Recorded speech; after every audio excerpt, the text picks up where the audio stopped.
এটা আমার কথা না, শাস্ত্রের কথা। শাস্ত্রে বলা হয়েছে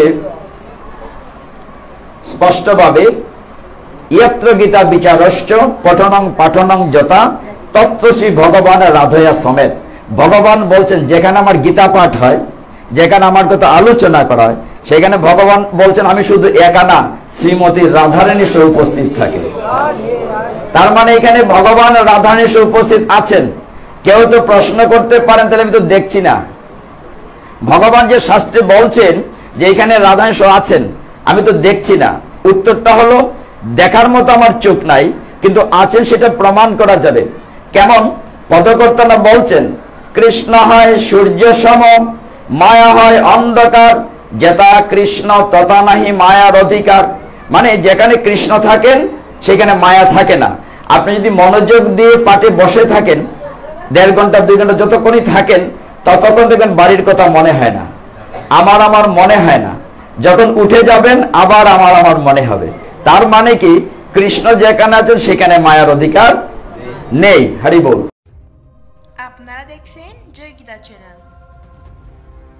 শ্রী গুরুবে নমঃ। হে কৃষ্ণ করুণা সিন্ধু দীনবন্ধো জগৎপতে গোপেশ গোপিকা কান্ত রাধা কান্ত নমস্তুতে। তপ্ত কাঞ্চন গৌরাঙ্গী রাধে বৃন্দাবনেশ্বরী বৃষভানুসুতে দেবী প্রণমামি হরি প্রিয়ে। নম মহাবদান্নায় কৃষ্ণ প্রেম প্রদায়তে কৃষ্ণায় কৃষ্ণ চৈতন্য নামনে গৌরতীশে নম।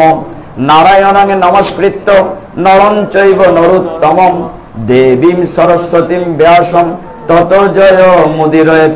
নময়ং বিষ্ণুপাদায় কৃষ্ণ প্রেষ্টায় ভূতলে শ্রীমতে ভক্তি বেদান্ত স্বামিনীতে নামিনে। নমস্তে সরস্বতী দেবী গৌরবাণী প্রচারিণে নির্বিশেষ শূন্যবাদী পাশ্চাত্য দেশ তারিণে। বাঞ্ছাকল্পতরুভ্যশ্চ কৃপা সিন্ধুভ্যেব চ পতিতানাং পাবনেভ্যো বৈষ্ণবেভ্যো নমো নমঃ। আমরা কৃপা করে হাত তুলি। জয় শ্রী কৃষ্ণ চৈতন্য প্রভু নিত্যানন্দ শ্রী অদ্বৈত গদাধর শ্রীবাসাদি গৌর ভক্ত বৃন্দ। হরে কৃষ্ণ কৃষ্ণ কৃষ্ণ হরে হরে, হরে রাম রাম রাম হরে হরে। হরে কৃষ্ণ। পবিত্র দামোদর মাসে, এই মাসটির নাম কেন হয়েছে আমরা জানি। দামবন্ধন লীলা নিয়ে প্রতিদিন আমরা আলোচনা করছি। তবে একটি বিষয়ে প্রণিধানযোগ্য, আমরা যত জায়গায় যাচ্ছি, আজকে বিকালে এক জায়গায় পাঠ ছিল, মাতাজিদের সংখ্যা বেশি, অর্থাৎ রাধারানীর পার্টি বড়। মানে ললিতা, বিশাখা, চন্দ্রাবলী, চিত্রাঙ্গদা, তুঙ্গদেবী, এদের পার্টি বড়। এখন বলেন তো প্রভু, এই রাধারানীর কথা যদি আগে না বলি চাকরি থাকবে? আচ্ছা, আগে বলতে হবে। এটা আমার কথা না, শাস্ত্রের কথা। শাস্ত্রে বলা হয়েছে স্পষ্টভাবে, ইয়ত্র গীতা বিচারশ্চ পঠনং পাঠনং যথা তত্র শ্রী ভগবান রাধয়া সমেত। ভগবান বলছেন যেখানে আমার গীতা পাঠ হয়, যেখানে আমার কথা আলোচনা করা হয়, সেখানে ভগবান বলছেন আমি শুধু একা না, শ্রীমতী রাধারানী সহ উপস্থিত থাকে। তার মানে এখানে ভগবান রাধারানী সহ উপস্থিত আছেন। কেউ তো প্রশ্ন করতে পারেন, তাহলে আমি তো দেখছি না। ভগবান যে শাস্ত্রে বলছেন যে এখানে রাধারানী সহ আছেন, আমি তো দেখছি না। উত্তরটা হলো, দেখার মতো আমার চোখ নাই, কিন্তু আছেন সেটা প্রমাণ করা যাবে। কেমন? পদকর্তারা বলছেন, কৃষ্ণ হয় সূর্য সম, মায়া হয় অন্ধকার, যেটা কৃষ্ণ তথা নাহি মায়ার অধিকার। মানে যেখানে কৃষ্ণ থাকেন সেখানে মায়া থাকে না। আপনি যদি মনোযোগ দিয়ে পাঠে বসে থাকেন, 1.5 ঘন্টা 2 ঘন্টা যতক্ষণই থাকেন, ততক্ষণ দেখবেন বাড়ির কথা মনে হয় না, আমার মনে হয় না। যখন উঠে যাবেন আবার আমার মনে হবে। তার মানে কি, কৃষ্ণ যেখানে আছেন সেখানে মায়ার অধিকার নেই। হরি বল। তো এই পবিত্র দামোদর মাসে আপনি যাই করছেন সবটাই 1000 গুণ হয়ে থাকবে। তো এই সুবর্ণ সুযোগ আমরা কেন হারাবো? রাধারানীর অনেক কথা আছে, ছোট একটি কথা বলে আমরা গীতায় প্রবেশ করব। আর ভগবান চাইলে ভাগবত থেকে আলোচনা করবে। এখন আমার ঠিক কাটায় কাটায় 8টা বাজে। আমরা কতক্ষণ সময় দেবেন আমাকে? 1 ঘন্টা না 1.5 ঘন্টা? 2 ঘন্টা। আরেক 2 ঘন্টা। অনেকে মনে মনে ভাবছে কি বিপদে পড়লাম এসে, আরো আগে উঠে গেলেই ভালো ছিল। তাইলে একটা কথা বলি, ওই যে নিয়ম মাস, মাসটির নাম কি? আমরা ছোটবেলা বলতাম নিয়ম মাস, এখন না বলি কার্তিক মাস বা দামোদর মাস। তো নিয়ম মাস যেহেতু 3টা নিয়ম পালন করতেই হয়। 1, আপনি ভগবানকে না দিয়ে কিছু পাবেন, অর্থাৎ নিরামিষ আহার করবেন। 2, ভোরে উঠে মঙ্গলা আরতি করবেন, এটা সবসময় করা হয়। আর সন্ধ্যাবেলা 3 দীপদান করবেন।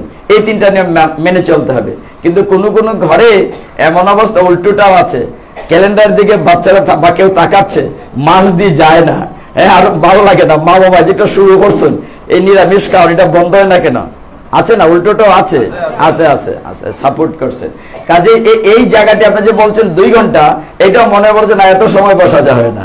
তবে অনেকের বসাটা কষ্ট, আমরা এতক্ষণ কষ্ট দেব না। তবে এইটুকুন মনে রাখবেন, আজকের দিনে যা নিলেন সেটা আপনার 1000 গুণ হয়ে থাকবে। গৌর হরি বল। তো রাধারানীর একটু কথা বলি। রাধারানী তখন ইয়েতে ছিলেন, শ্বশুরালয়ে। রাধারানীর শ্বশুর বাড়ি কোথায় আমরা জানি? যাবট।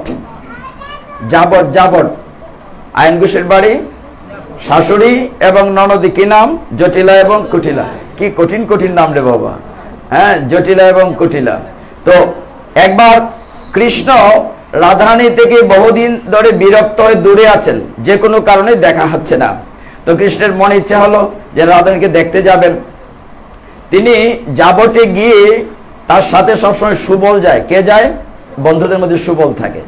একবার শ্রীমতী রাধারানী সুবলকে নিয়ে যাবটে, অর্থাৎ রাধারানীর বাড়ির কাছে গেলেন। গিয়ে একটি পাহাড়ের উপর থেকে তিনি কোকিলের ডাক ডাকছেন, কখনো বাঁশরি বাজাচ্ছেন। কিন্তু কৃষ্ণের বাঁশরির একটি বিশেষত্ব ছিল, যার নাম ধরে বাজাতেন উনি ছাড়া আর কেউ বুঝতো না। তো ভগবান রাধারানীকে ডাকছেন, কোনো সারা শব্দ নাই, আসার নাম নাই। তখন ভাই সুবলকে বলছেন, ভাই রে, কতদিন হয় শ্রীমতীকে দেখছি না, মানে কতদিন পরে অনেকের সাথে দেখা হলো না। এটা চিন্তা করো না, একটা আয়োজন করে সকলের সাথে দেখা হচ্ছে। তো বলছে, কতদিন দেখি না ভাই, আমি তো আর বাঁচবো না। মানে কৃষ্ণ পাহাড়ের উপরে পায়চারি করছেন, উচ্চাটন করছেন। বলছে যে আমি কতদিন হয় দেখি না। ভাই সুবল, তুমি একটা কাজ করো, তুমি শ্রীমতীকে নিয়ে আসো এখানে। তো সুবল বলছে, আমি যাব। তখন দুপুর হয়ে গেছে। আমি যাব বলে, যাও, তাড়াতাড়ি যাও, তুমি দেখছো না আমার অবস্থা খারাপ। সত্যি দেখলেন সুবল কৃষ্ণ উচ্চাটন করতে করতে একেবারে উন্মাদের মতো। হ্যাঁ, তখন সুবল বলছে, আমি যে যাব তোমাকে একা রেখে, তুমি না আবার এখানে অচেতন হয়ে যাও, কোন বিপদ ঘটাও। কৃষ্ণ বলছে, না, আমি চিন্তা করছি না, তুমি যাও। এখন সুবল কিন্তু প্রচন্ড বুদ্ধিমান, দেখতে অনেকটা শ্রীমতী রাধারানীর মতো। আমরা গতকালকে গোপাষ্টমী গোষ্ঠাষ্টমী আলোচনা করেছি, পাঠ করেছি এসডি প্লাজাতে। গতকাল একটা ভালো দিন ছিল, আমরা গোপাষ্টমী গোষ্ঠাষ্টমী আলোচনা করেছি। তো এই মাসটা, এই জায়গাটা রেখে কথাটা বলে আসি, ভাল লাগবে।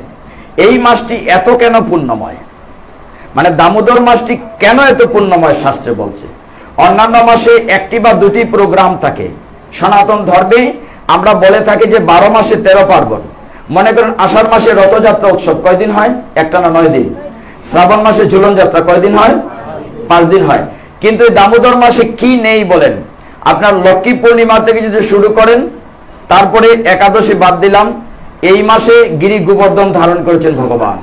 এই মাসে অন্নকূট হয়েছে, এই মাসে শ্যামা পূজা হয়েছে, এই মাসে বহুলাষ্টমী হয়েছে, এই মাসে শ্যামকুণ্ড রাধাকুণ্ডর আবির্ভাব হয়েছে, এই মাসে ছিল প্রভুপাদের তিরোধান দিবস, এই মাসে গদাধর পণ্ডিতের তিরোধান দিবস, এই মাসে নরোত্তম দাস ঠাকুরের তিরোধান দিবস, এই মাসে বিশ্ব পঞ্চক, এই মাসে গোপাষ্টমী, এই মাসে গোষ্ঠাষ্টমী, এই মাসে ভাতৃদ্বিতীয়া, বাইফোঁটা। কয়টা বলবো? তার মানে এই মাসে এত এত ধর্মীয় অনুষ্ঠান, এত পবিত্র অনুষ্ঠান। সবচেয়ে বড় কথা যেটি, ভগবান কানাই ছোট্ট শিশুটি তার মা নন্দ মহারানীর বাৎসল্য প্রেমের দড়িতে ধরা দিয়েছেন। দাম মানে দড়ি আর উদর মানে পেট, দামোদর, দাম দিয়ে উদরে বেঁধেছেন, এই জন্য মাসটির নাম দামোদর মাস। তার মানে কত পবিত্র, এত অনুষ্ঠান আরো আছে, কয়টি বলবো। মানে এই রকম অনেকগুলো অনুষ্ঠান কোন মাসে হয় না, এই জন্য মাসটি তো পূর্ণময়। তো ভগবান পাহাড়ের উপরে যাবতে অপেক্ষা করছেন। সুবলকে বলছেন, ভাই তুমি দয়া করে শ্রীমতীকে নিয়ে আসো। এখন সুবল তো চিন্তা করলেন এতক্ষণ ধরে রাধারানীকে ডাকছেন, রাধারানী আসছেন না, নিশ্চয়ই কোনো ঘটনা আছে। তো সুবল গেলেন, যাওয়ার সময় তিনি ওই জটিলার বাড়িতে গিয়ে গেটের সামনে পায়চারি করে হাঁটছেন, এরকম হাঁটাহাঁটি করছে, মুখটা খুব শুকনা। জটিলা যদিও চোখে খুব বেশি দেখতো না, কিছুটা বয়স হয়েছে তো, কিন্তু যুগমায়া পূর্ণমাসীর কারণে কোনো না কোনো মায়ের প্রভাব আছে। সুবলকে দেখে বলছেন, সুবল তুমি কি খুঁজছো, এখানে হাঁটাহাঁটি করছো, তোমার মুখ কানা শুকিয়ে আছে, ভিতরে যাও, বৌমার কাছ থেকে একটু দুধ জল পান করো, মুখটা শুকিয়ে আছে। সে বলছে, বলে লাভ নেই, আমার একটা দুঃসংবাদ। দুঃসংবাদ কি? আমার ধবলির বাছুর হারিয়ে গিয়েছে, শুনলাম তোমাদের বাড়ির দিকে নাকি আসছে, আমি বাছুর খুঁজতে বেরিয়েছে। বলে সেটা খুঁজে দেখবে, হতেও পারে আমাদেরও তো অনেক আছে, মিশে যেতে পারে, যাও ভেতরে যাও। ভেতরে গিয়ে সুবল দেখেন রাধারানী বিছানায় শুয়ে আছেন, মানে অবস্থা খুব খারাপ। তো গিয়ে বলছেন, তুমি গেলে না কেন? কৃষ্ণ বাঁশরি বাজিয়েছেন, ডাকছেন, তুমি গেলে না কেন? বলে আমি যাবো কি করে, দেখছো না দরজায় পাহারাদার জটিলা লাঠি নিয়ে বসে আছে, আমি শাশুড়িকে ডিঙ্গায় যাই কি করে? অনেক কথা বলে, দেখো তোমার জন্য কৃষ্ণ মন মরা হয়ে আছেন, মন মরা না, তিনি যে কোনো মুহূর্তে মূর্ছা যেতে পারেন। এটা শুনে রাধারানীর খুব কষ্ট লাগলো। বলো সুবল আমি কি করে যাই, আমি কি যেতে পারি? দরজায় যে প্রহরা বসানো হয়েছে। তখন সমস্ত সখীরা গোল হয়ে বসছে, ললিতা বিশাখা সকলে, যে সুবল তুমি তো খুব বুদ্ধিমান, একটা বুদ্ধি করো। তাহলে আমরা একটা বিষয় খেয়াল রাখবেন, ব্রজে বা বৃন্দাবন যে নামেই বলেন, সেখানে সকলের সমস্ত গোপীদের একটা ইচ্ছা থাকতো, কি করে কৃষ্ণকে খুশি করা যায়, কি করে রাধারানীকে খুশি করা যায়, রাধারানীকে আনন্দ দেওয়া যায়, কি করে রাধারানী কৃষ্ণকে মিলন ঘটানো যায়। সমস্ত ব্রজ গোপিনীদের গোপদের এই একটাই মাত্র ইচ্ছে থাকতো। তো সেইখানে হলো কি, বাস্তবতা হচ্ছে, তো রাধারানীকে সুবল বলছেন তুমি যাও, আমি তোমাকে সাহায্য করব। বলে কি করে যাই? তখন বলল, আরো যে সখীরা ছিল, একটা কাজ করো, তুমি সুবল হয়ে যাও, আমি রাধারানী হয়ে যাই। মানে রাধারানীকে বললো, দেখতে তো চেহারায় কিরকম, রাধারানী বলছে তুমি আমার পোশাক পরো, মানে তার পাগড়ি পোশাক, হ্যাঁ এসব কাপড় রাধারানী তুমি পরো, আর রাধারানী তোমার নীলাম্বরী, নীল কাপড়, রাধারানীর পছন্দ হচ্ছে নীল শাড়ি, যে নীলাম্বরটি আমরা সুবলকে পরাবো। সখীর এই খবর বুঝে এত আনন্দিত হলো, মানে সবাই যে এখন মানে সুবলকে সাজাবে, মানে কুমকুম লিপস্টিক দিয়ে রাধারানী সাজাবে, মেয়ে সাজবে, তার খুব আনন্দ করছে। আর ওরাও রাধারানীর পোশাকটা ওকে দিয়েছে, আর ওর পোশাকটি সাজাচ্ছে। যখন রাধারানীকে সুবল সাজানো হলো, তখন রাধারানী বলেন, আমি যে যাব, ধরা পড়ে যাব তো। বলে কি করে? যে আমার তো অনেক লম্বা বিনুনি চুল। বলে এটা চিন্তার কোনো কারণ নেই, তুমি এটা পাগড়ি করে উপরে রাখো, আমার একটা পাগড়ি আছে না, আমি তো রাখাল, আমার মাথার পাগড়ি দিয়ে চুলটা ঢেকে রাখবে। কিছুক্ষণ পরে রাধারানীটা করলেন, বলেন আমার আরেকটা সমস্যা আছে। কিরকম? যে দেহগত ঘটনার পুরুষ আর নারী তো তফাৎ আছে, আমি বাইরে গেলে ধরা পড়বো। বলে এটার চিন্তা করে আসার সময় একটা কথা বলে এসছি, আমার একটা বাছুর হারিয়ে গিয়েছে, তোমাদের ঘর থেকে একটা বাছুর বুকের উপর ধরে নিয়ে বেরিয়ে যাবে, তাহলে তোমার দেহ গঠন নিয়ে সমস্যা নেই। বলে ভালো, ফার্স্ট ক্লাস বুদ্ধি দেওয়া হয়েছে। তখন কি করা হয়েছে, এইভাবে যখন রাধারানী বলে, তা আবার মিলবো কোথায়? যে তুমি কৃষ্ণের সাথে মিলনের পরে যমুনার ঘাটে আসবে, আমিও কোনো না কোনো ভাবে যমুনার ঘাটে যাব জল আনতে, তখন আমরা আবার চেঞ্জ করে অরিজিনাল হয়ে যাব। তো যেই কথা সেই কাজ, রাধারানী সুবলের বেশ ধরে বেরুলেন, গেইটে গিয়েছেন, ওই কুলে বাছুর, সুবল সেজে গিয়েছে। তো জটিলা বলছে, তুমি জলপান করেছ? কথা বলছে না ধরাবা, বলছেন মানে একটা শব্দ বলেছেন, গ্রন্থে লিখেছে, বলছে এইটুকু। তারপর বলছে তুমি বাছুর পেয়েছ? বলছে মানে বাছুর তো পেয়েছে। তো বেরিয়ে যাচ্ছে, ওইদিকে যখন পাহাড়ের উপরে কৃষ্ণ পায়চারি করছেন, দূর থেকে দেখা যাচ্ছে সুবল যাচ্ছে, নট রাধারানী। এখন কৃষ্ণ তো দেখছে সুবল একা আসছে, এখন রাধারানীর ইচ্ছে হলো কৃষ্ণকে একটু পরীক্ষা করি, সে কতটুকু ভালোবাসে আমাকে, একটু পরীক্ষা করার সুযোগ নেই। যেই কাছাকাছি গিয়েছে, যেখান থেকে শোনা যায় বা দেখা যায়, কৃষ্ণ দূর থেকে বলছেন, সুবল তুমি একা কেন, শ্রীমতী কোথায়? তুমি একা আসলে কেন, শ্রীমতী কোথায়? তো বললো, দূর থেকে বলছে, মানে পুরুষের কণ্ঠ নিয়ে রাধারানী বলছে, বলো না আসতে পারবে না, ওর শাশুড়ি দরজার লাঠি নিয়ে বসে আছে, সব দিন কালে তুমি রাধারানীকে নিয়ে আসতে পারি নাই। তো কৃষ্ণ বলছেন, দেখো সুবল, কোনোদিন তো তুমি ব্যর্থ হও নাই, আজকে কেন ব্যর্থ হলে? তুমি তো সব দিনই আমি যা বলি শুনো, নিয়ে এসো রাধারানী, আজকে পারলে না? কারণ আজকে পারবো না, নিয়ে আসতে পারবো না, তুমি যা খুশি করো। আরেকটা যখন কাছে আসলেন, কৃষ্ণ বলেন, দেখো সুবল, আমি শ্রীমতীর বিরহে এই প্রাণ রাখতে পারবো না। কতদিন ধরে শ্রীমতীকে দেখি না, ব্রজেশ্বরীকে, তুমি কাজটি ভালো করোনি, তুমি দয়া করে রাধারানীকে নিয়ে আসো। আরেকটু যখন কাছে আসলেন, কৃষ্ণ বললেন, হে সুবল, সত্যি কথা বলতে কি, আমি রাধা ছাড়া আধা, মানে রাধারানী ছাড়া আমি বাঁচবই না, আমি বাঁচবো না বলে মূর্ছা যেতে গেলেন। তখন রাধারানী ভাবলেন সত্যি কৃষ্ণ তাকে প্রচন্ড ভালোবাসে। তখন যখন রাধারানী কৃষ্ণকে গিয়ে আলিঙ্গন করলেন, মাথা থেকে পাগড়ি পড়ে গেল, তখন আর কৃষ্ণের বুঝতে বাকি রইল না, সে সুবর্ণা স্বয়ং শ্রীমতী রাধারানী। শ্রীমতী রাধারানীকে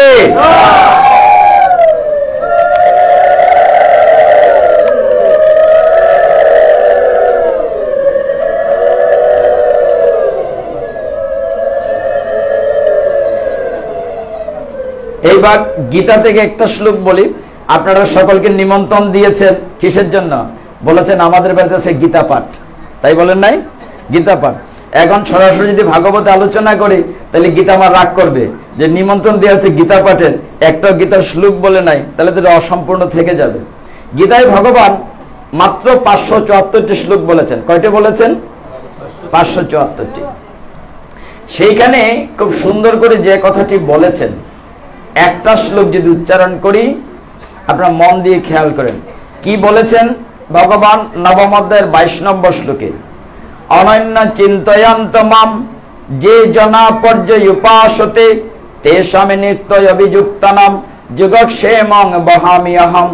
ভগবান বলছেন যে অনন্য চিত্তে, মানে সব চিন্তা বাদ দিয়ে, অনন্য চিত্তে যে আমার ভজনা করে প্রীতিপূর্বক, অনন্য চিন্তয়ন্ত মাম, মাম মানে আমাকে, যে জনা পর্যুপাসতে, যে আমার উপাসনা করে, আমি তার যুগ এবং ক্ষেম দুটি বহন করি।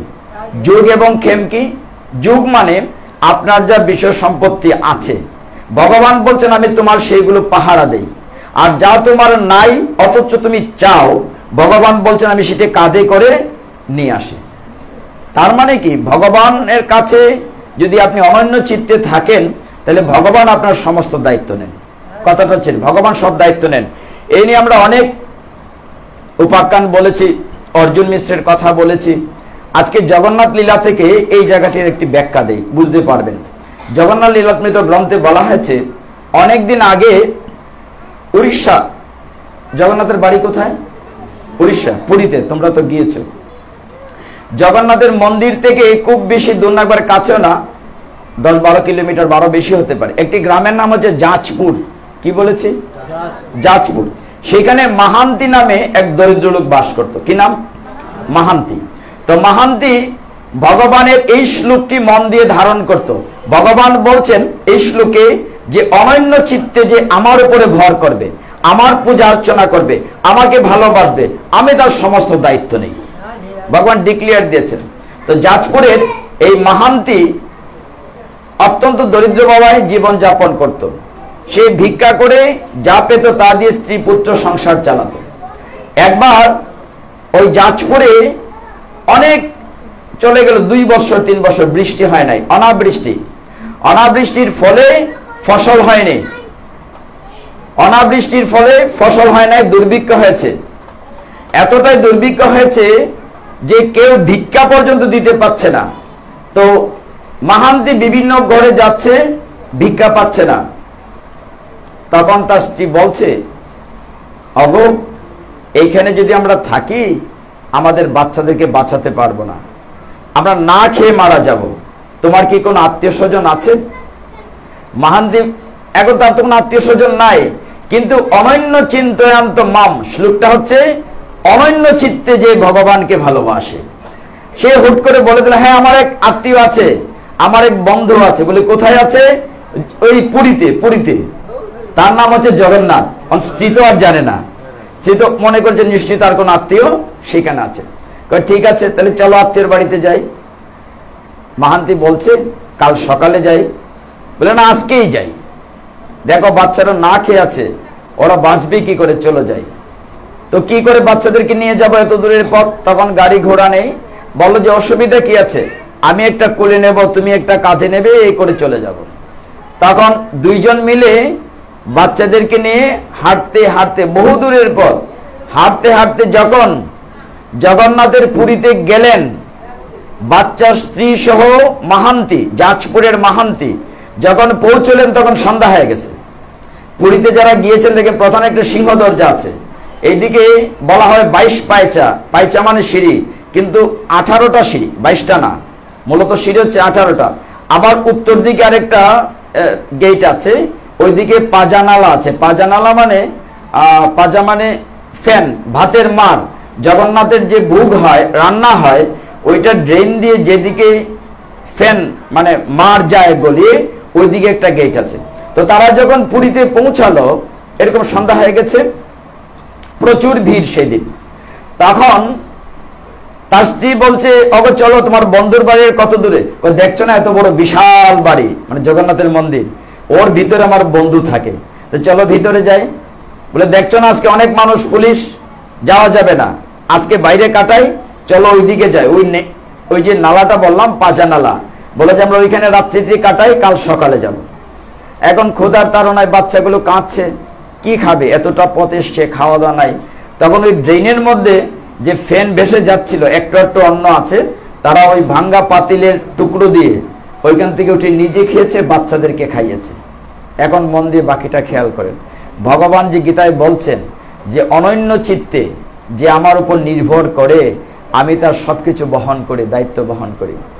সেই মাহান্তি এবং তার স্ত্রী পুত্র খুব ক্লান্ত হাঁটতে হাঁটতে, তারা ওই ড্রেনের উপরেই এক সাইডে শুয়ে আছে উত্তর দিকে।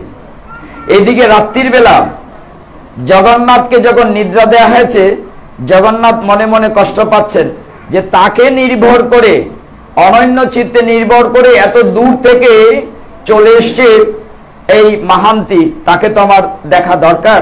জগন্নাথ কি করলেন, একটি বৃদ্ধ মানুষের বেশ ধরে তার যে নিজের স্বর্ণের তালা যাতে ভোগ দেওয়া হয়, তার যা ছিল মানে জগন্নাথের মন্দিরের স্টোর রুমে পিঠা পায়েস খাবার যা ছিল ওই থালাতে করে বাইরে এসছেন। বাইরে এসে ডাকছেন, মাহান্তি, মাহান্তি বলে ডাকছেন।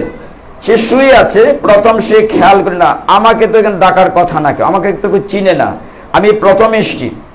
যখন বললেন বন্ধু মাহান্তি, তখনও বলছে না আমার বন্ধু হতে পারে, কিন্তু আমি যেখানে এসছি আমার তো কোনো পরিচয় নাই, জানে না তো কেউ। তারপরে জগন্নাথ তৃতীয়বার ডাকলেন, হে যাজপুরের মাহান্তি। তখন সে ঘুম থেকে উঠলো, আরে তাহলে তো যাজপুর থেকে আমি ছাড়া কেউ আসে নাই, তাহলে বোধহয় আমাকেই ডাকছে। উঠার পরে দেখে তার সামনে একজন বৃদ্ধ লোক দাঁড়িয়ে আছে, হাতে স্বর্ণের থালা, সেখানে অনেক প্রসাদ। বলছে শোনো, তোমার বন্ধু পাঠিয়েছে, আজকে রাত্রেগুলো খাও, কাল সকালে বাকিটা ব্যবস্থা হবে। বলছে থালা, বলে থালা পরে এসে নিয়ে যাবে।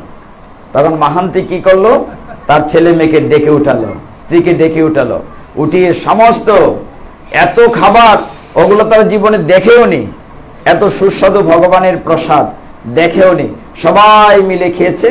খাওয়া দাওয়া করে থালাটি ধুয়ে তার যে উত্তরীয় ছিল, ছেঁড়া ছেঁড়া ছেঁড়া উত্তর দিয়ে এরকম করে পেঁচিয়ে মাথার নিচে রেখে শুয়ে পড়লো সকলে। এইদিকে সকাল হয়েছে, জগন্নাথের মন্দির খোলা হয়েছে, পূজারী মানে পান্ডা পূজারীরা ভেতরে গিয়ে দেখে সব ঠিক আছে, কিন্তু জগন্নাথের ভোগ দেওয়ার যে স্বর্ণের থালা সেটি নেই। চারদিকে রটনা হলো যে জগন্নাথের ভোগের থালা নিশ্চয় চুরি হয়ে গিয়েছে। পূজারীকে এসে পুলিশ ধরলো যে তোমরা ছাড়া তো কেউ থাকার কথা না, তোমরাই রাত্রে বন্ধ করে দরজায় গিয়েছো, তো তোমরাই কেউ চুরি করেছো। যখন পুলিশ মারধর করছে, এমন সময় এক লোক এসে বলল যে বাইরে দেখলাম অপরিচিত একজন লোক শুয়ে আছে, সম্ভবত চুট্টুর হবে, ওর মাথার নিচে একটি থালা সূর্যের আলো পরে চকচক করছে, মানে ঝিলিক মারছে, তাহলে নিশ্চয়ই ওই বেটাই চোর। সবাই গেল ওদিকে, গিয়ে দেখলো সত্যি যে একটি লোক শুয়ে আছে এবং তার মাথার নিচে একটি স্বর্ণের থালা চকচক করছে। বলে এই তো জগন্নাথের থালা, বেটা চোর পাকালো। সবাই মিলে ওকে ধরলো, ইচ্ছে মতো পুলিশে মারছে। তার স্ত্রী বাচ্চারা যতই বলছে আমরা চুরি করিনি, রাত্রির বেলা একজন দিয়ে গিয়েছে, আমরা অনেক দূর দেশ থেকে এসেছি, কে কার কথা শুনে খুব মারধর করে রাজাকে জানানো হলো। রাজা বলেন ওকে জেলে পুরে দাও, কালকে যাওয়াই হবে। একদম গভীর জেলে রাখা হলো, অন্ধকার জেলে। কিন্তু ভগবান তার ভক্তের প্রতি কতটাই ভালোবাসা দেখিয়েছেন এখানে। সেই জেলখানায় থেকে মাহান্তি, বন্ধু মাহান্তি বলছে ভালোই হলো জগন্নাথ, হ্যাঁ আমাদের তো খাবার নাই, বরঞ্চ জেলে থাকলে কিছু হলে তো পাওয়া যাবে, অন্তত বাচ্চাগুলো না খেয়ে মরবে না। সে ওই জেলখানায় ঢুকে জগন্নাথ জগন্নাথ স্বামী নয়ন পথগামী ভব তুমি, জগন্নাথের প্রার্থনা করছে। ওই দিন রাত্রিবেলা হলো কি, ভগবান জগন্নাথ একেবারে ভয়ঙ্কর রূপ ধারণ করে, নরসিংহ রূপ ধারণ করে ওই রাজার বাড়িতে গেলেন। গিয়ে রাজার উপরে বুকের উপর চেপে বসলেন, চাবুক মারতে লাগলেন রাজাকে। চাবুক মেরে বলছেন, হে রাজন, তোমাকে কে রাজা বানিয়েছে? আমি তোমাকে রাজা বানিয়েছি। আচ্ছা বলো তো রাজন, তোমার বাড়িতে যদি তোমার কোনো অতিথি আসতো, তুমি কি তাকে না খাইয়ে রাখতে? নিশ্চয় না। এখন আমার অতিথি এসছে, আর আমার বাড়িতে তোমার বাড়িতে আসলে ভালো থালা দিবে কিনা, আমি আমার থালায় তাকে খাবার দিয়েছি। তোমার কত বড় স্পর্ধা যে আমার অতিথিকে তুমি জেলখানায় পড়েছো, সকালে ঘুম থেকে উঠে তার কাছে যাবে, আগে তার কাছে ক্ষমা চাইবে, জেল থেকে মুক্ত করে দেবে। শুধু তাই না, তোমার যে মাথার পাগড়ি উষ্ণিন, সেই উষ্ণিনটি তার মাথায় পড়াবে, তুমি যে হাতিতে চড়ে যাও ওই হাতিতে ওঠায় তাকে সম্মান জানাবে, পুরীতে তার গৃহ ব্যবস্থা করে দেবে। যেই কথা রাজা ঘুমের মধ্যে চিৎকার করছেন চাবুকের বাড়িকে, দেখেন যে তার আস্তিন জামা কাপড় ছিঁড়ে গিয়েছে, গায়ে চাবুকের দাগ। তিনি মন্ত্রীকে ডাকলেন যে দেখো এই অবস্থা। বিশ্বাস করছে না, সকলেই দেখলো স্বপ্ন কিনা, না দেখলো সত্যি সত্যি তার গায়ে চাবুকের দাগ। তখন বলে যে চলো যাই। রাজা তার মন্ত্রীদেরকে নিয়ে পুরীতে আসলেন। এসে জেলখানায় গিয়ে দেখেন জেলখানা ছিল অন্ধকার, কিন্তু শুদ্ধ ভক্তের গায়ের আলোতে সমস্ত জেলখানা আলোকিত হয়ে গেছে, মানে জেলখানা আলোকিত হয়েছে। তখন ওই তার পায়ে পড়ে ক্ষমা চাচ্ছে যে হে হে বন্ধু, আমাকে ক্ষমা করে দাও, আমি তো ভুল করে ফেলেছি, তুমি যে জগন্নাথের এত বড় বন্ধু আমি বুঝতে পারিনি। তখন ভগবান যা বলেছিলেন সেই নির্দেশ পালন করলো, তাকে নতুন জামা কাপড় দিল, মাথায় পাগড়ি দিল, হাতিতে চড়ালো, আর তার জন্য থাকা কর ব্যবস্থা করে দিল। কেন কথাগুলো বলছি? গীতায় যে কথা বলছেন ভগবান, যে অনন্য চিন্তয়ান্ত মাম যে জনা পর্যুপাসতে তেষাম নিত্য অভিযুক্ত নাম যুগস্যমং বহামিহম। ভগবান বলছেন গীতায় যে অনন্য চিত্তে সব চিন্তা বাদ দিয়ে আমার উপর নির্ভর করে, আমাকে ভালোবেসে আমাকে সে সেবা পূজা করবে, আমি তার সমস্ত দায়িত্ব নিচ্ছি। আমরা একটু বিশ্বাসে রাখতে চেষ্টা করি, কিন্তু এখানে যদি জিজ্ঞাসা করা হয় যে আমরা কি ভগবানে বিশ্বাস করি কিনা, সবাই এক বাক্যে বলে নিশ্চয়ই ভগবানে বিশ্বাস করি। আমি প্রতিদিনই কথাটা বলি, আজকেও এক জায়গায় বলে এসছি, আমরা বিশ্বাস করি বটে, কিন্তু বিশ্বাসের খুঁটিটা একটু দুর্বল। বোঝাই দিই দুর্বল কিনা, প্রমাণ করি। প্রত্যেকের ঘরে ঠাকুর ঘর আছে, বড় হোক ছোট হোক, কুষ্টি একটা আছে, গোপাল হোক আর রাধা গোবিন্দ আছে কিনা। আমরা 12 মাস 365 দিন ভগবানের সেবা পূজা যার যার ঘরে করছি, কিন্তু হঠাৎ যখন কারো বাড়িতে একটা অসুখ বিসুখ ভয়ঙ্কর কিছু হয়, দৌড় দেই, মা বিপদ নাশিনী আমার ফোলাটাতে বাড়া পেটা দিও, মা গো তোমার আমি ইটা কর্ম ইটা কর্ম, দৌড় দেই মার বাড়ি, বিপদ নাশিনী খালি মার বাড়ি। তখন গোবিন্দ গান তাইকে কে আসেন, দেখলাইনি তামসা, সারা বছর আমার পূজা করলো, একদিনের লেগে আমার বিশ্বাস নাই। হচ্ছে কিনা এরকম বাস্তবতা? তার মানে কি আমি ভগবানের পূর্ণ আস্থা রাখতে পারলাম না? ভগবান গীতায় স্পষ্ট বলেছেন যে অর্জুন আমি বলবো না, তুমি আমার পক্ষে সমগ্র জগৎবাসীকে জানিয়ে দাও, কন্তে প্রতি জানিহি নমে ভক্ত প্রণশ্যতি, আমার ভক্তের কখনো বিনাশ হয় না। স্পষ্ট কথা, গীতায় খুলে দেখেন নবম অধ্যায়ের 31 নম্বর শ্লোকে ভগবান বলছেন কেমন থাকতে হবে। 34 নম্বর শ্লোকে দেখেন, 18 অধ্যায়ের 65-তে দেখেন ভগবান বলছেন অনন্য চিন্তয়ান্ত মাম।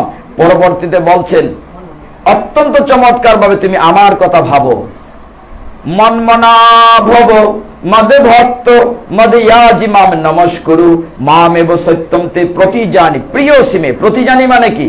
প্রতিজ্ঞা করে বলছেন ভগবান। প্রতিজ্ঞা করা, ভগবানকে ঠেকা লাগছে আমার জন্য প্রতিজ্ঞা করতে, কিন্তু গীতায় ভগবান প্রতিজ্ঞা করে বলছেন যে আমার কথা ভাবে, যে আমার পূজা করে, আমার নাম গুণ কীর্তন করে, আমি প্রতিজ্ঞা করে কথা দিচ্ছি সে আমাকে পাবে। Very clear. এর পরেও যদি আমরা না বুঝি, একদম 18 অধ্যায় আমি গীতাকে রেখে দেবো লাস্ট শ্লোক, তো 18 অধ্যায় 66 শ্লোকে তিনি ফাইনাল ডিসিশন দিয়ে দিয়েছেন, সর্বধর্মান পরিত্যাজ্য মাম একমে শরণং ব্রজ অহং তোয়া সর্ব পাপেভ্য মুক্ষেস্যামি মা শুচহ।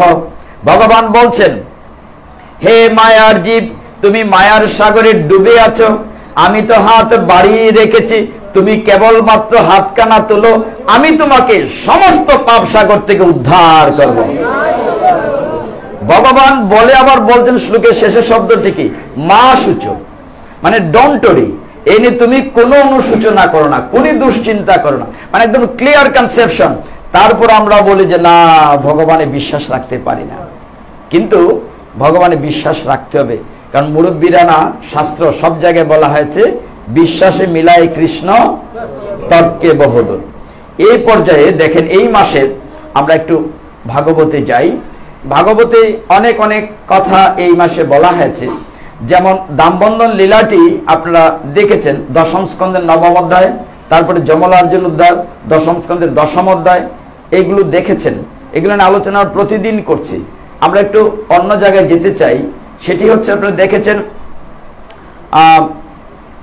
একটা লিফলেট আছে ইস্কন মন্দিরে, কার্তিকে ভগবান করেছেন কালীয় দমন, দুইটা লাইন লেখা আছে, বা ভগবানের পরলাইনটা বলা হচ্ছে যে ভগবানের চরণে পুষ্পদানধন, মানে পুষ্প দিতে বলা হচ্ছে। তো এই দামোদর মাসে আরেকটি লীলা হয়েছে, সেটা হচ্ছে কালীয়নাগ দমন করেছিলেন।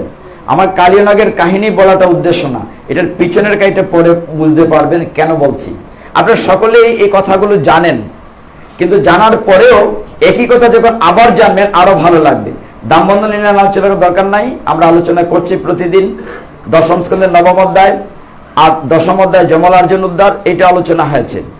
এখন দশম স্কন্ধের 16 নম্বর অধ্যায়ে, 16 নম্বর অধ্যায়ে তমগুণে আচ্ছন্ন আমার মতো যারা, আপনারা তো অনেকে সত্যগুণে অনেক ঊর্ধ্বে আছেন, তমগুণে আচ্ছন্ন যারা, তাদেরকে উদ্ধার করার জন্য, ভগবানের হাতে মৃত্যু হলে বধ হয় না, উদ্ধার হয়।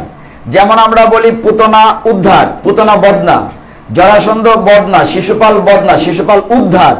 ভগবানের হাতে যার মৃত্যু হবে বা শাস্তি পাবেন, সে উদ্ধার পেয়ে যাবে।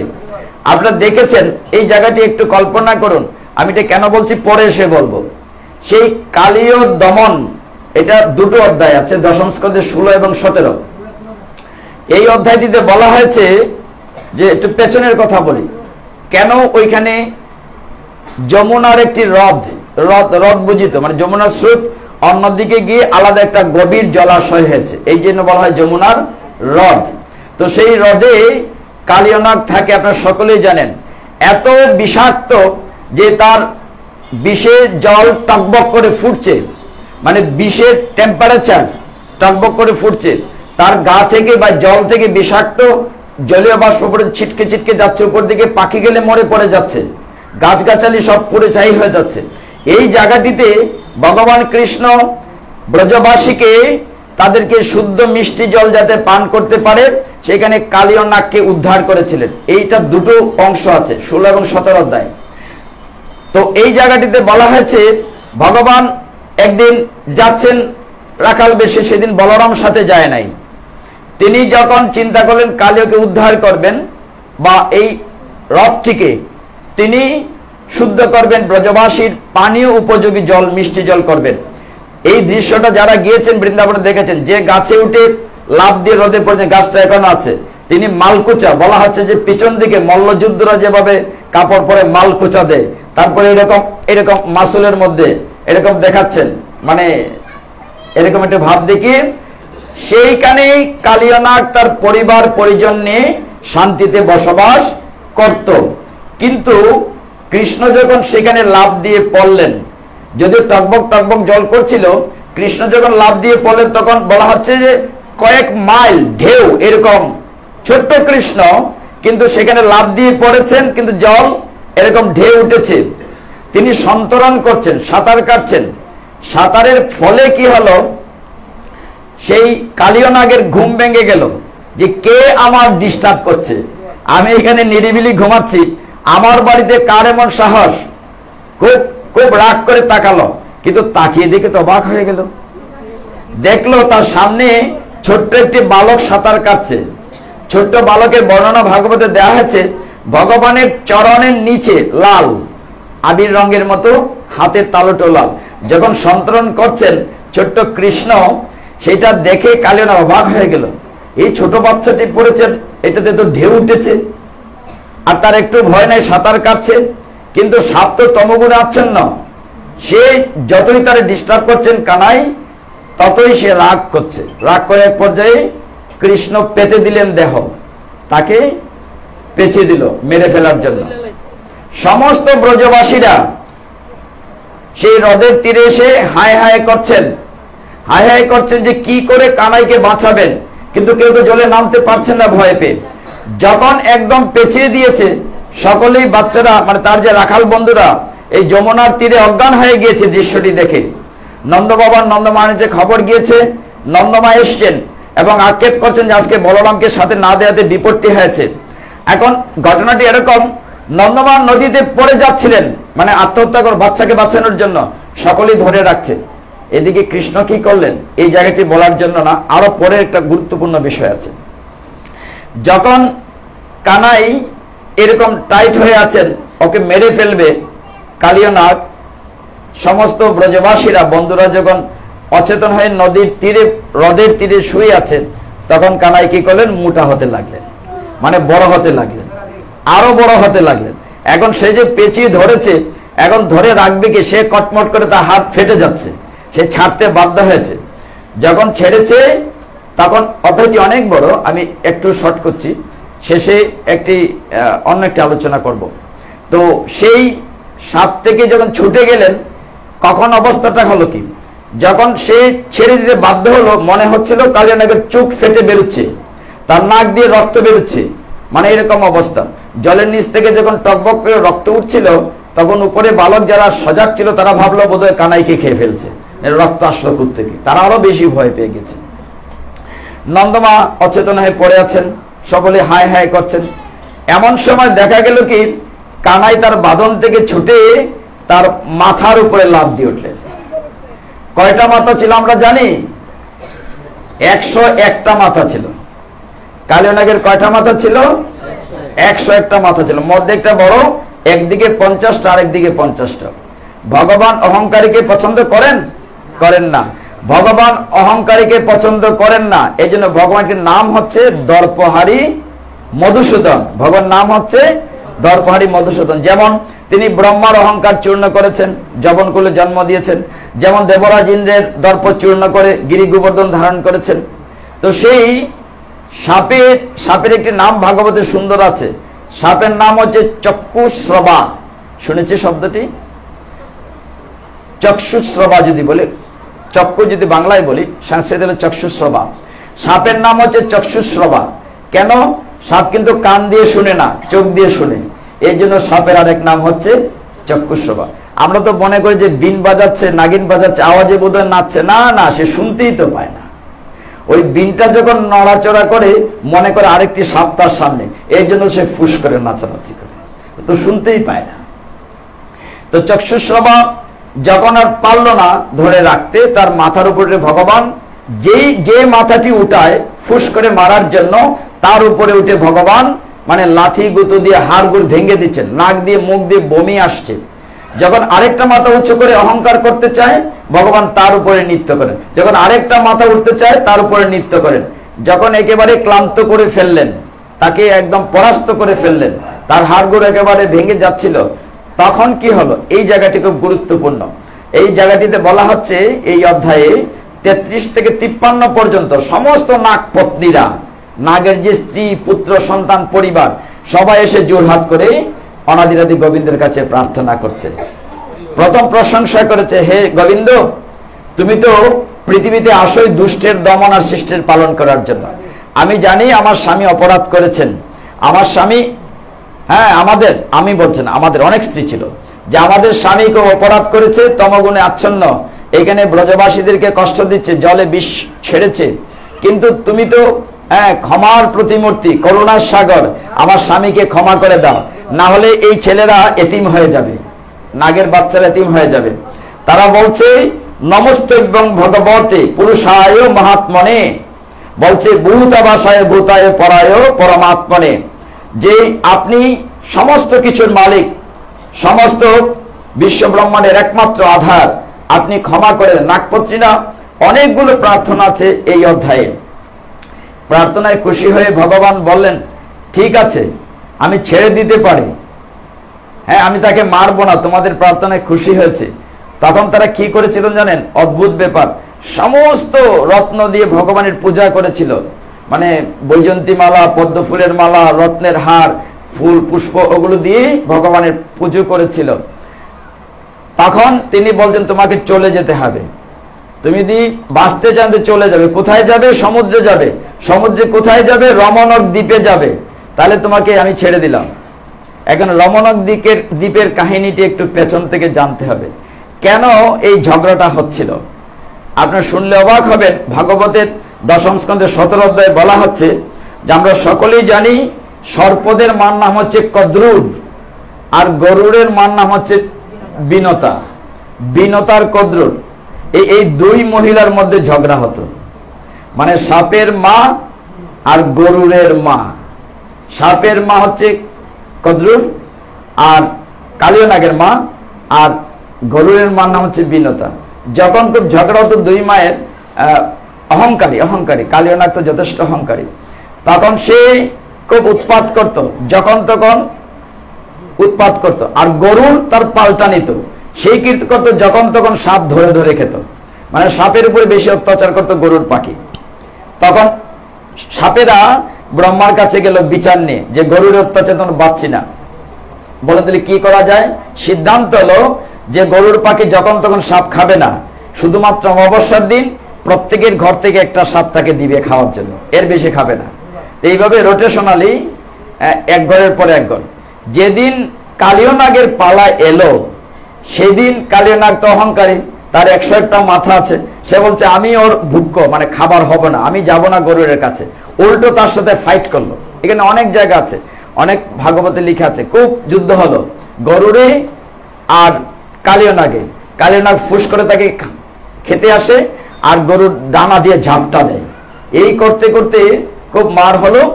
এক পর্যায়ে সেইখান থেকে ছুটে চলে গেল কালীয় নাগ এমন একটি নদীতে, রমণক দ্বীপে, যেখানে গেলে গরুর পাখি যাবে না। কেন যাবে না সেটা ভাগবতে স্পষ্ট বলা হয়েছে। সেই রমণক দ্বীপে নদীর জলের নিচে একজন মুনি তপস্যা করতেন, তার নাম সৌভরী মুনি। কি নাম বলেছে? একটু পরে মনে থাকবে না, উঠে গেলে ভুলে যাবেন, আপত্তি নাই, এইটুকু শুনলেই হলো। তো সৌভরী মুনি তপস্যা করতেন এই নদীর জলে। তপস্যা করার ফলে এত তিনি তপস্যা করতেন, একদিন গরুর পাখি ওই জলে গিয়ে মাছ ধরে ধরে খেত। না করেছেন বহুদিন, একদিন কি করেছে গরুর পাখি, ওইখানে গিয়ে মাছেদের যে সর্দার পতি, তাকে খেয়ে ফেলেছেন। অন্যান্য মাছেরা সৌভরী মনির কাছে গিয়েছে, গিয়ে বলছে দেখুন মণিবর, ওর অত্যাচার তো পারছি না। তখন সৌভরী মনি অভিশাপ দিয়েছিলেন আর যদি কোনোদিন এই হ্রদে আর যদি আসে সে বাঁচবে না। এইটা জানতো কালীয় নাগ, এটি জানতো গরুর পাখি। এই জন্য কালীয় নাগ এই গরুর পাখির সাথে ঝাপটা করে মারামারি করে এই রমণক দ্বীপের এই জায়গাতে সে আশ্রয় নিয়েছে। কারণ এইখানে আশ্রয় নিলে মারতে পারবে না। ওইখান থেকে সে যমুনার হ্রদে আসছে, সৌভরী মনির আশীর্বাদে খেতে পারবে না। যখন কৃষ্ণ তাকে পরাভূত করলেন, তার স্ত্রী সন্তানের প্রার্থনায় ছেড়ে দিলেন, বলেন তুমি আবার ওই রমণক দ্বীপের সমুদ্রে যাও। এই জায়গাটা খুব গুরুত্বপূর্ণ। বলছেন ওইখানে তুমি যাও, বলছে ওইখানে যে যাব, এখন যদি গরুর পাখি আমারে খায়। ভগবান বললেন হে কালীয় নাগ, তোমার কি সৌভাগ্য জানো, তোমার যে ফনার উপর আমি নৃত্য করেছি না, সেইখানে আমার চরণ চিহ্ন সিল মেরে দিয়েছি। এখন এই সিল যখনই দেখবে কেউ তোমাকে আর খাবে না। হরি বল।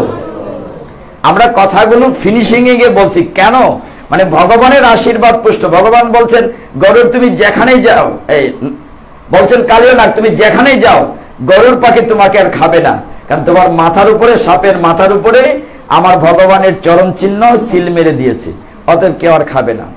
চলে গেল। কিন্তু এখন যে বিষয়টি আলোচনা, তমগুণে আচ্ছন্ন একটি সাপ হয়েও সে ভগবানের কৃপা পেয়েছে। শুধু কৃপা না, ভগবানের চরণের চিহ্ন সে মাথায় ধারণ করেছে। আমাদের কি সৌভাগ্য হবে আমাদের মাথায় ভগবান চিহ্ন দেবেন? আমাদের মানে কতটুকু ভাগ্য হলে, কতটুকু পূর্বজন্মের স্বীকৃতি হলে সে ভগবানের রাতুল চরণের চিহ্ন সে মাথায় ধারণ করছে। এই কালীয় নাগটি কে ছিল আমরা কি জানি? ওই জায়গাটা বলার জন্য এত কথা বলছি। আমরা যে বিষয়টিকে কখনো কখনো অবহেলা করি, কারো বাড়িতে যদি সাধু বৈষ্ণব আসেন তার প্রতি আমরা শ্রদ্ধালু হই না, অনেক সময় তাকে ঠিকমতো সম্মান করি না। ভগবান বলছেন আমার চেয়ে আমার ভক্ত বড়, বলেন নাই? বহু জায়গায় বলেছেন ভক্ত আমার মাতা পিতা, ভক্ত আমার গুরু। তাই ভক্ত আমার নাম রেখেছে বাঞ্ছাকল্পতরু। আপনারা জানেন সকলেই, এই যে সাপ কালীয় নাগ, সে কি এমন পুণ্য অর্জন করেছিল। গতকাল ওই বাসাতে বলেছিলাম সত্যভামার একটি কাহিনী, দামোদর মাসের, যে সত্যভামা কৃষ্ণকে প্রশ্ন করেছিল আমি পূর্বজন্মে কি এমন ভালো কাজ করেছি যে জন্মে আমি তোমার স্ত্রী হয়েছি। সেটা দামোদর মাহাত্ম্যে গতকালকে আলোচনা করেছি, আজকে করবো না, আজকে সাপের এই জায়গাটা আলোচনা করবো। প্রশ্নটা সকলেরই মনে আসে যে এই তমগুণে আচ্ছন্ন হিংস্র বিষধর সাপ কি এমন পুণ্য করেছিল যার ফলে ভগবান স্বয়ং তার মাথায় চরণ চিহ্ন দিয়েছে। এই কালীয়নাগ পূর্বজন্মে একজন রাজা ছিল, রাজার নাম ছিল বিষদর্প। কি নাম বলেছি? বিষদর্প রাজা ভগবান মদন গোপালের ভক্ত ছিলেন, পূজা অর্চনা করতেন। এত এত এত সাধ্বী ছিলেন, সাধু ছিলেন, তিনি তার রানীকে নিয়ে ভগবানের পূজা অর্চনা করতেন। এই রাজার একটি বড় ফুলের বাগান ছিল। তো বিষদর্প রাজার ফুলের বাগান থেকে মালীরা প্রতিদিন ফুল এনে দিত, তিনি পূজা করতেন। একদিন ওই বাগানে রাজার মালীরা গিয়েছে ফুল আনতে, গিয়ে দেখে একটু দুর্গন্ধ নাকে লাগছে, মানে দুর্গন্ধের জন্য ফুল আনতে পারছে না। চেয়ে দেখে একটা লোক শুয়ে আছে বাগানে, তার কপালে তিলক কাটা আছে, সাধু হবে, কিন্তু সারা শরীর পচে গিয়েছে, মানে আঙ্গুল হাত কুষ্ঠ গলে পচে গেছে। এর জন্য ফুল আনতে পারেনি, দুর্গন্ধ থেকে রাজার কাছে চলে এসছে। রাজা জিজ্ঞাসা করছেন মালিকে, এত দেরি হলো কেন, ফুল আনলে না কেন? বলে গিয়েছিলাম, কিন্তু দুর্ভাগ্য হচ্ছে এরকম একটি ঘটনা, একটা হয়তো কোনো বৈষ্ণব হবে, অসুস্থ শুয়ে আছে। রাজা বলেন তাকে বাগান থেকে উড়িয়ে ফেলে দাও, তুলে নিয়ে ফেলে দিলে তো হলো। রাজার আদেশে মালীরা কি করলো, ওই বৈষ্ণবকে বাগান থেকে বাইরে নিয়ে ছুড়ে একটা গাছের নিচে রেখে দিল। ওই দিনই রাজার এমন পেটে শুলের ব্যথা শুরু হলো, মানে এত ব্যথা, সে চিৎকার করছে, বাঁচছে না। রাজা কোনোভাবেই বাঁচতে পারছে না, চিৎকার করছে। রাজ্যের যত ডাক্তার, কবিরাজ, বদ্যি, পূজা সবাই এসছে, চিকিৎসা করছে, কোনোভাবেই বাঁচছে না। অনেক সভা পণ্ডিত আছেন রাজসভায়, অনেক সাধু সন্ত আছেন, তারা মিটিং এ বসলেন যে রাজাকে বাঁচানো যায় কিভাবে। তো বললেন রাজাকে বাঁচানো যাবে যদি একটা পত্র আছে, তাকে বাঁচানো যাবে। কি?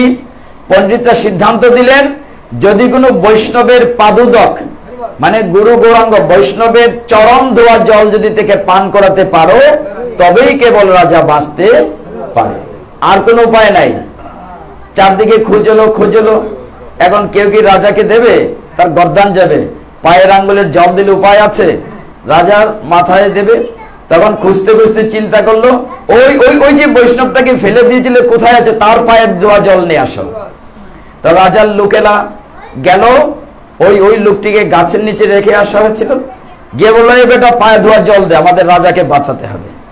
এখন সবাই একটা বোল নিয়েছে, জল নিয়েছে, যেখানে আঙ্গুল ডুবিয়ে জল নেবে, কিন্তু দুর্ভাগ্য তার আঙ্গুলই দুইটা পড়ে গেছে, পচে, আঙ্গুল নাই। তো ধরে কোন রকম এই বলের ভিতরে দাঁড় করিয়েছে, ধরেছে, তার আঙ্গুল থেকে এই বাবু কথা না বলি। তো সেই বৈষ্ণবের, শুদ্ধ বৈষ্ণবের চরণ ধোয়া জল যখন এখানে পড়েছে, সেখানে পোকা, মানে এত কিলবিল করছে, কোন নোংরা জল। এই জল নিয়ে রাজার কাছে এসছে যে তুমি সেটা পান করো, তুমি বেঁচে যাবে তোমার এই ব্যথা থেকে।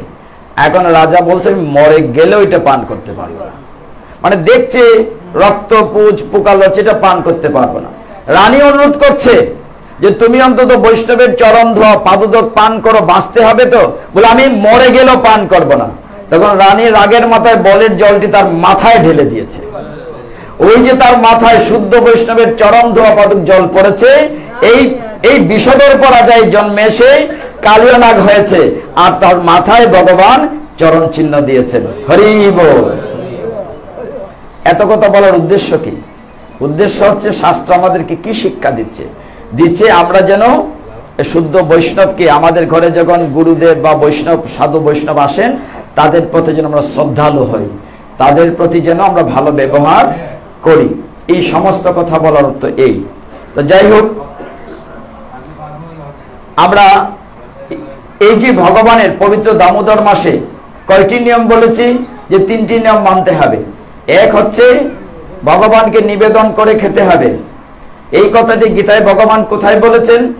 বলেছেন এই অধ্যায়ে, বলছেন ইয়ৎ করোষি, বলছেন তুমি যা করো, ইয়ৎ করোষি ইয়ৎ অশ্নাসি, তুমি যা খাও। ভগবান বলছেন মদ অর্পণম, আমাকে দিয়ে খাবে। এটা শুধু দামোদর মাসে না, সারা বৎসরই ভগবান বলছেন সমস্ত বিশ্ব ব্রহ্মাণ্ডের মালিক হচ্ছি আমি, আমার জিনিস আমাকে না দিয়ে খেলে মানে কি তুমি চুরি করে খেলে। তো চুরি করলে তো শাস্তি পেতেই হবে। যদি আমাদের দেশে প্রচলিত আইনে একজন চুরি করে শাস্তি পাবে না, তো ভগবানের না দিয়ে খাই বলে তো আমাদের অসুখ বিসুখ শাস্তি হচ্ছে। তো ভগবান বলছেন যে তুমি আমাকে দিয়ে পাবে। তো কার্তিক মাসের নিয়মে প্রথম কাজটি হচ্ছে ভগবানকে দিয়ে পেতে হবে। যারা সারা মাস করেননি, আর মাত্র 5-6 দিন আছে, কৃপা করে 5 দিন হলেও করবেন। দামোদর মাস, আমি প্রত্যেক জায়গায় যে কথাটি বিনয়ের সাথে সকলের চরণধুলি মাথায় নিয়ে বলি, এই যে আজকে এই আসরে এত ভক্তরা সমাবেত হয়েছেন, সামনের বৎসর যদি এখানে আরেকটা আসর হয়, তখন এইখানে যুগ হোক বা না হোক মানুষ কিছু বিয়োগ হয়ে যাবে, এটা সত্য। আমিও না থাকতে পারি, অনেকে না থাকতে পারে।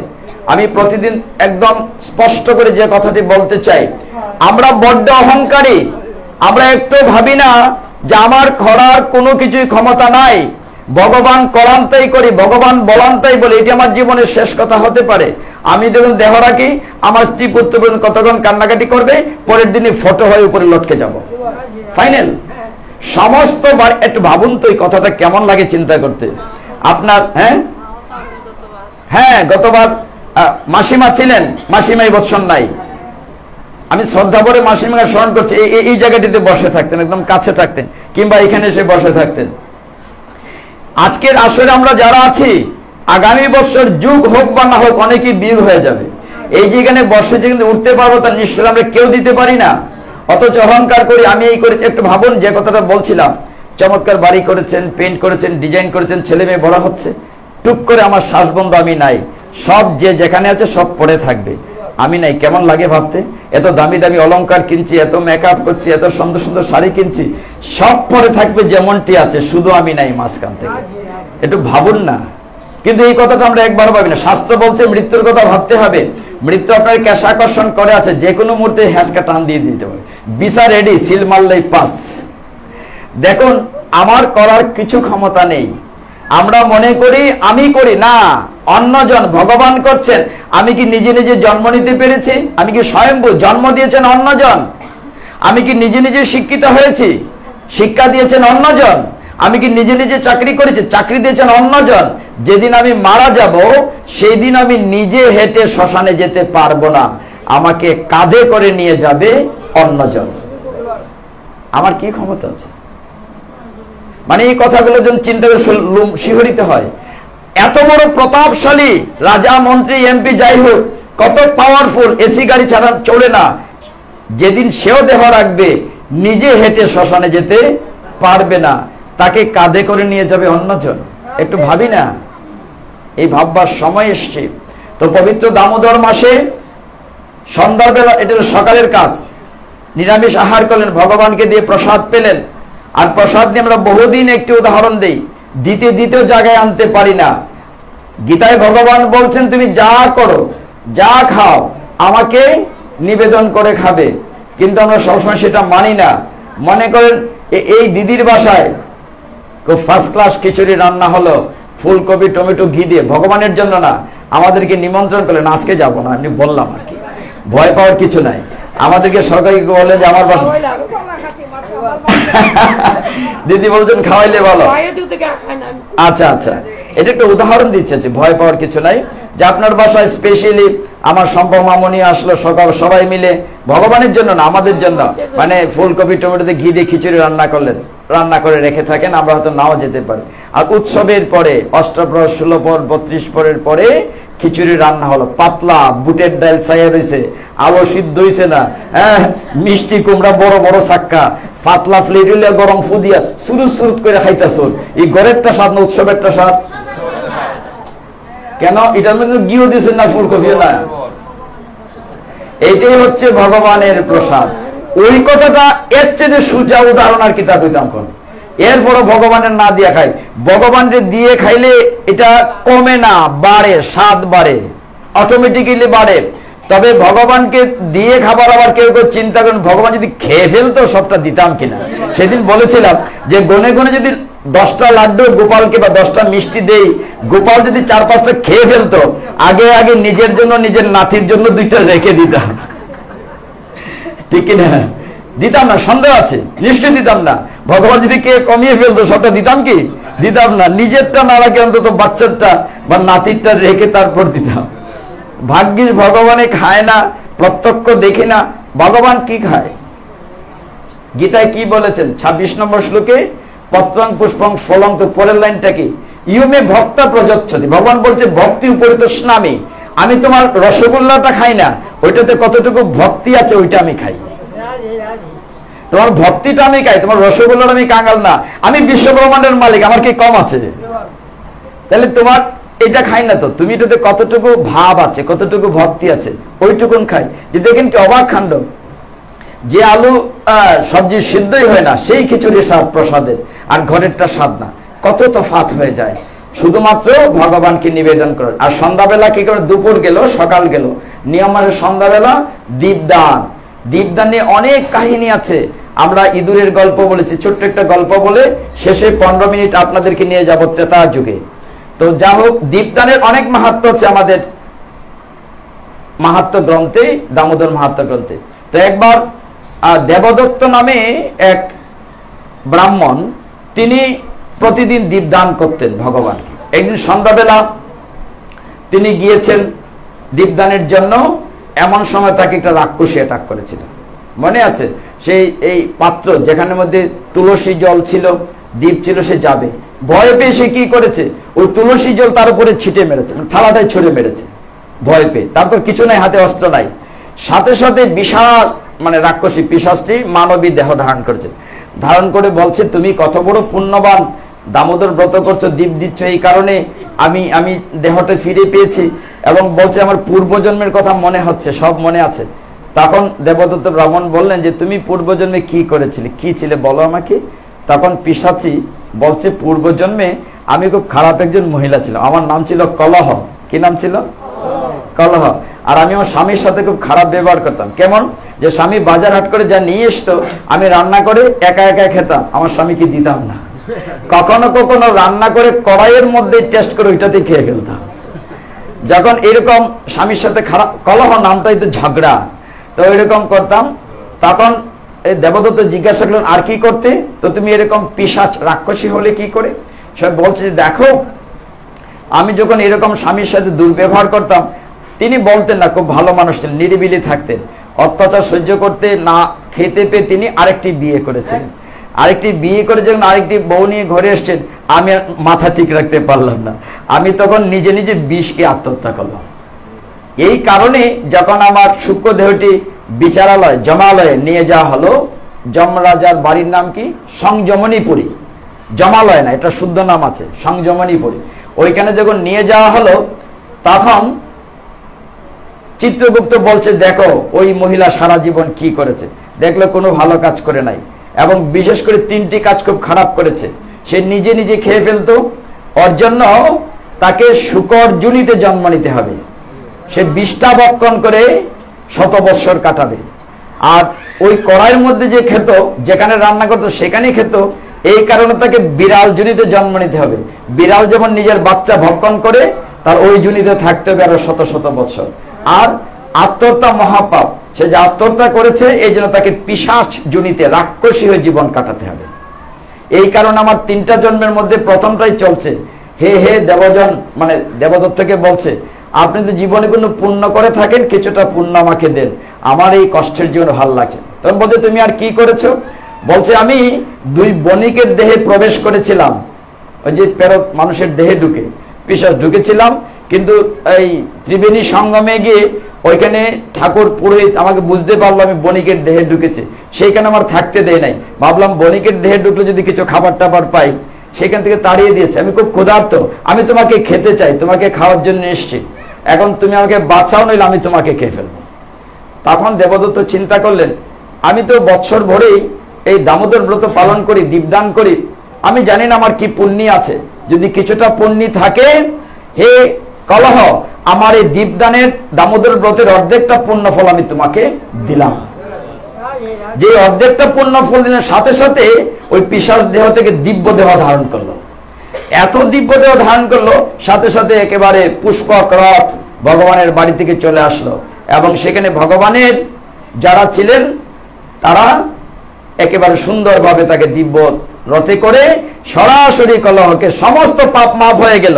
তার আরো যে দুইটা জন্ম নেওয়ার কথা ছিল, শুকরজনী বিড়ালজনী, সেটা মাফ হলো, পৈশাচিকতার মাফ হলো, সরাসরি দিব্যদেহ ধারণ করে সরাসরি ভগবত ধামে চলে গেল।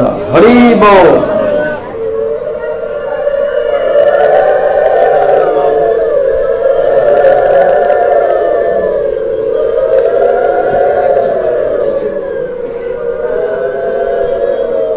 হরে কৃষ্ণ।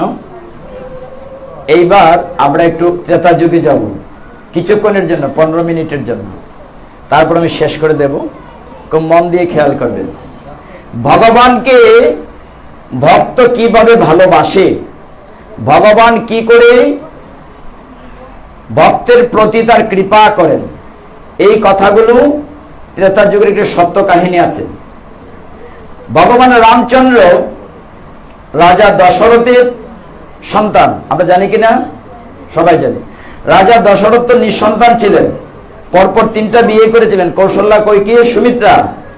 তারপর তিনি পুত্রেষ্টি যজ্ঞ করেছিলেন, পুত্রেষ্টি যজ্ঞ করে তিনি পুত্র সন্তান পেয়েছিলেন।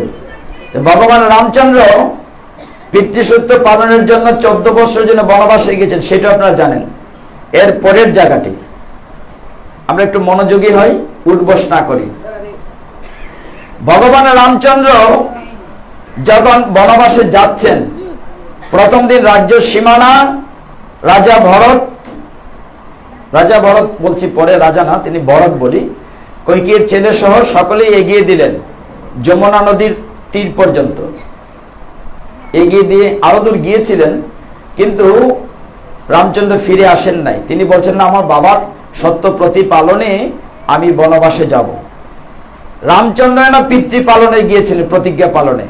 লক্ষণ বা সীতা তো অপরাধী না, কিন্তু তারাও অনুগামী হয়েছিলেন। সীতামা গিয়েছেন সাথে, দেবর লক্ষণ গিয়েছে। ওই দিন যেতে যেতে তারা নদীটা পার হবে, নদীর এই পারে রাত্র হয়ে গেল। তারা ভাবলো যে আজকে আমরা এই পারেই থাকবো। ওই জায়গাটি ছিল গুহক চণ্ডালের। গুহক নামে একজন রাজা ছিলেন, মানে জঙ্গলি রাজা। ওই জায়গাটি গুহক চণ্ডালের জায়গা ছিল, এবং গুহক রামচন্দ্রের প্রচন্ড ভক্ত ছিল। তো রামচন্দ্রকে পেয়ে সে খুব খুশি হলো। খুশি হলো যে অনেকদিন পরে ভগবান আমি তোমাকে পেয়েছি, আমার এখানে থাকো। মানে ওই রাত্রিতে যত্ন আত্মি করলেন।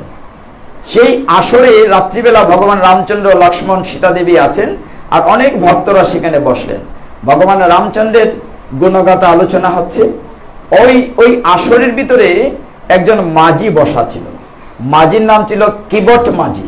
কোথাও লেখা কেওয়াট, মানে ডব্লিউ দিয়ে লেখা ইংরেজিতে, গুগলে আমরা কিবট মাঝি বলি। তো সেই মাঝি ওই আসরে বসে আছে।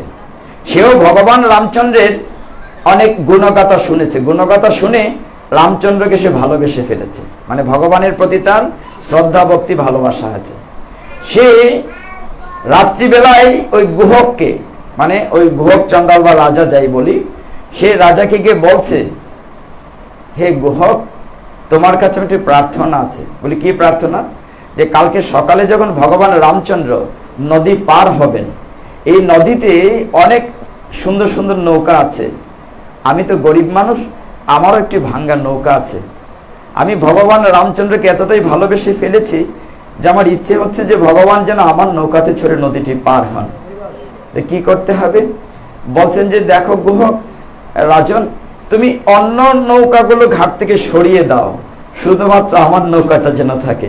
তাহলে ভগবান রামচন্দ্র তো ওইটা ছাড়া যেতে পারবেন না, আমার নৌকায় যেন উঠেন। তো তার কথা শুনে গুহক বলছে যে, দেখো তুমি একদিনে ভালোবেসে ফেললে, ভগবানের রামচরিত্র শুনে তুমি একদিনই ভালোবেসে ফেললে, রামচরিত্রও কিন্তু ভাগবতে আছে, কয়েকটা চ্যাপ্টারই আছে রামচরিত্র। তো বলছে যে তুমি একদিনই ভালোবেসে ফেললে। তো কিবোর্ড মাঝি বলছে যে দেখো, জীবনে হয়তো সুযোগ আমি 2 বার পাবো না, এইবার যখন ভগবানকে নদী পার করার সুযোগটা পেয়েছি, আমি ছাড়বো কি করে? তুমি সবগুলা নৌকা সরিয়ে দাও, শুধুমাত্র আমার নৌকাটাই থাকবে।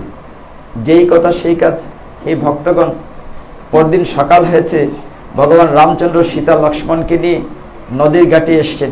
এসে দেখেন ঘাটে নৌকা নেই, অনেক দূরে মাঝ নদীতে একটি নৌকা আছে। আর কিবোর্ড মাঝি পিছন পিড়ে, মানে ভগবানের ঘাটের দিকে না, পিছন পিড়ে নৌকায় বসে আছে। তো ভগবান ডাকছেন, হে মাঝি, হে কিবোর্ড মাঝি, নৌকা ভিড়াও। জবাব দিচ্ছে না। বারবার ডাকছেন রামচন্দ্র, হে মাঝি, নৌকা তীরে আনো, আমি নদী পার হব। লক্ষ্মণ রাগ হলো, চিৎকার করে বললেন, বেটা মাঝি, শুনছো না ভগবান রামচন্দ্র তোমাকে ডাকছেন? বলে, আমি ইচ্ছে করেই আসছি না, আমার না খুব ভালো লাগছে ভগবান আমাকে ডাকছেন। মানে ভগবান আমাকে ডাকছেন, আমি শুনতে চাই ভগবান আমাকে আরেকটু ডাকুন। মানে এই জায়গাটি আরেকটু সময় ডিবে খুব মনোযোগী দিয়ে থাকেন। আমরা কোথায় যাচ্ছি? আমরা শেষের পারের করি তৈরি করছি কিনা? একদিনের নদী আমাদের পার হতে হবে। আমরা সারা জীবন কি পারের করি সঞ্চয় করেছি? শেষের দিনে আমরা গান করি না যে সবাই পার হয়ে গেল, আমার পারের করি নাই? হ্যাঁ, যার করি নাই সে কি পার হবে না? একটু খেয়াল করুন। কিবোর্ড মাঝি বসে আছে উল্টো দিকে ঘুরে, ভগবান রামচন্দ্র ডাকছেন, হে মাঝি, তুমি নৌকাখানা তীরে ভিড়াও।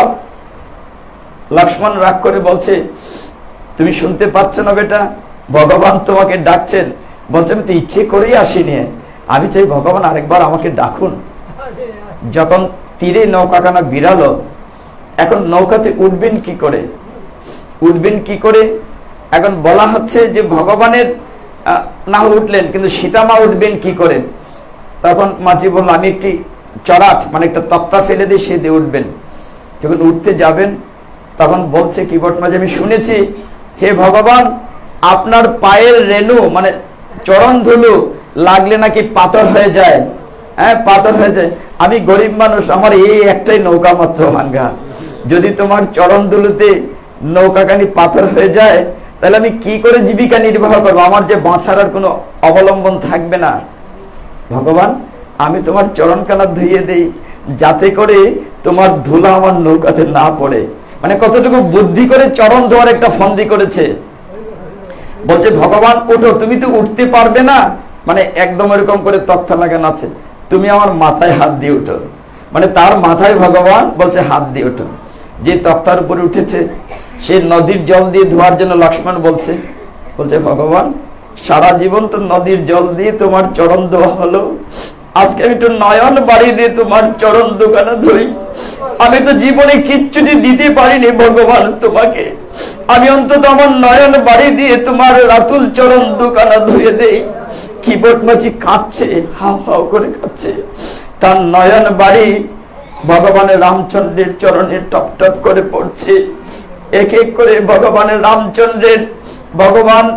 রামচন্দ্রের ভাই লক্ষ্মণের সীতামার চরণ কানা ধুইয়ে দিচ্ছে। বলছে, ভগবান তুমি আরেকটু কৃপা করো, আমি হয়তো জীবনের সুযোগ পাবো না, নদীর জল নয়, আমি আমার নিজের অস্ত্র জল দিয়ে তোমার এই রাতুল চরণ দুইখানা ধুয়ে দিতে চাই। যখন চরণ ধুয়ে নদীতে নৌকাতে উঠেছে ভক্তগণ, নৌকা সোজাসুজি গেলে চট করে পার হতে পারে, নদীর মধ্যে নৌকা ঘুরাচ্ছে, এক জায়গা থেকে আরেক জায়গায় নিয়ে যাচ্ছে, নৌকা ঘুরাচ্ছে। লক্ষণ বলছে, করছো কি তুমি? এত সময় লাগে নদী পার হতে? প্রভু আমায় ক্ষমা করুন, পার হলে তো ভগবান চলে যাবেন, আমি আরেকটু সময় শ্রীমুখখানা দেখি, আরেকটু সময় আমি লক্ষ্মণকে দেখি, আরেকটু সময় আমি শ্রীমুখখানা দেখি, চরণখানা দেখি। বারবার বলছে যে আমি আরেকটু সময় দেখি। এটার কারণে তিনি বারবার চরণ ধোয়াচ্ছেন। যখন চরণ ধোয়া শেষ হলো, নৌকাতে তিনি উঠলেন। নৌকাতে যখন উঠলেন, নৌকা ঘোরাচ্ছে, পার করে দিচ্ছে না। লক্ষণ রাগ করলেন যে তুমি এত সময় লাগলো পার হতে। হে ভক্তগণ, যখন নদী থেকে নামলেন শ্রী রামচন্দ্র, লক্ষ্মণ, সীতা দেবী, রাজা রামচন্দ্র বললেন আমার কাছে তো তেমন টাকা নেই, এই স্বর্ণের আংটিটা রাখো। মাঝি কি বলল জানেন? কিবট মাঝি বলল, তুমি আমি তো একই পেশার মানুষ। ভগবান রামচন্দ্র একই পেশার মানুষ মানে একজন ড্রাইভার আরেকটা বাসে উঠলে ভাড়া রাখে না, তুমি আমি একই ব্যবসা। ভগবানকে বলছে তুমি বুঝিয়ে বলো। কি বল? আমি বুঝতে পারিনি। বলে আমি হচ্ছি এই খেয়া নদীর মাঝি আর তুমি হচ্ছে ভব নদীর মাঝি। এখন আমি হচ্ছি খেয়া নদীর মাঝি, তুমি হচ্ছে ভব নদীর মাঝি। আজকে যদি তুমি আমার কাছ থেকে করি না নেও, সেদিন আমি করি ছাড়া পার হয়ে যাব। শেষের দিনে আমি করি ছাড়া পার হয়ে যাব। আজকে তুমি কৃপা করে আমাকে করি দিও না। যদি আজকে করি দাও তাহলে আমি পার হতে পারবো না শেষের ভব নদী। আমি হচ্ছে ছোট এই যমুনা নদীর মাঝি, তুমি হচ্ছে ভব নদীর মাঝি। আজকের দিনে তুমি আমাকে টাকা দিও না, করি দিও না, কারণ শেষের দিনের করি আমার কাছে নাই। শেষের দিনে ভব নদী পার হওয়ার করে আমার কাছে নাই। হে ভগবান রামচন্দ্র, তুমি আজকে আমায় ক্ষমা করো, যাতে শেষের দিনের ভব নদী অন্তত করি ছাড়াও পার হতে পারি। ভক্তগণ, একটু নিজেকে প্রশ্ন করি, দুর্লভ মনুষ্য জন্ম পেয়ে এই পবিত্র দামোদর মাসে কি কর্তব্য করেছি ভগবানের প্রতি? এই দুর্লভ মনুষ্য জন্ম পেয়ে আমরা কি করেছি? একটু ভাবি, একটু ভাবতে চেষ্টা করি, কতটুকু ভগবানকে ভালোবেসেছি, কতটুকু আমি শেষের পারের কড়ি তৈরি করছি। কি নিয়ে যাব? কি নিয়ে যাব শেষের দিনে ভগবানের কাছে? আমি কি নিয়ে দাঁড়াবো? আমি কি করেছি ভগবানের কাছে? কিচ্ছুটি করতে পারিনি। অন্তত মাঝির মতো হলেও যদি বুঝতে পারতাম যে ভগবান তোমার চরণ দোকানা আমি অস্ত্র জল দিয়ে ধুয়ে দেই, যদি মাঝির মতো বলতে পারতাম যে শেষের দিনের পারের কড়ি কিন্তু আমার নাই, ভগবান তুমি কৃপা করে আমাকে ভব নদী পার করে দিও। একটু ভালোবাসি ভগবানকে। যে কটা দিন আছে দামোদর মাসের, এই কয়টা দিন তো ভগবানকে ভালোবাসি। স্ত্রী পুত্র পরিজন নিয়ে একটু ভগবানকে রান্না করে দিয়ে একটু প্রসাদ পেতে চেষ্টা করি। এই কয়টা দিন অন্তত দীপদান করি। এই কয়টা দিন অন্তত মন্দিরে যাই মঙ্গল আরতি কিংবা সন্ধ্যায়। একটু ভালোবাসি ভগবানকে, একটু ভালোবাসি। কিচ্ছু থাকবে না। যে বিষয়টা বহুবার বলি, সব পরে থাকবে। মন্দ থেকে আমি থাকবো না, আপনি থাকবেন না। একটু ভাবতে হবে, একটু ভগবানকে ভালোবাসতে হবে। হে ভক্তগণ, আমরা এখানেই শেষ করব। আজকের জন্য আমাকে ক্ষমা করবেন।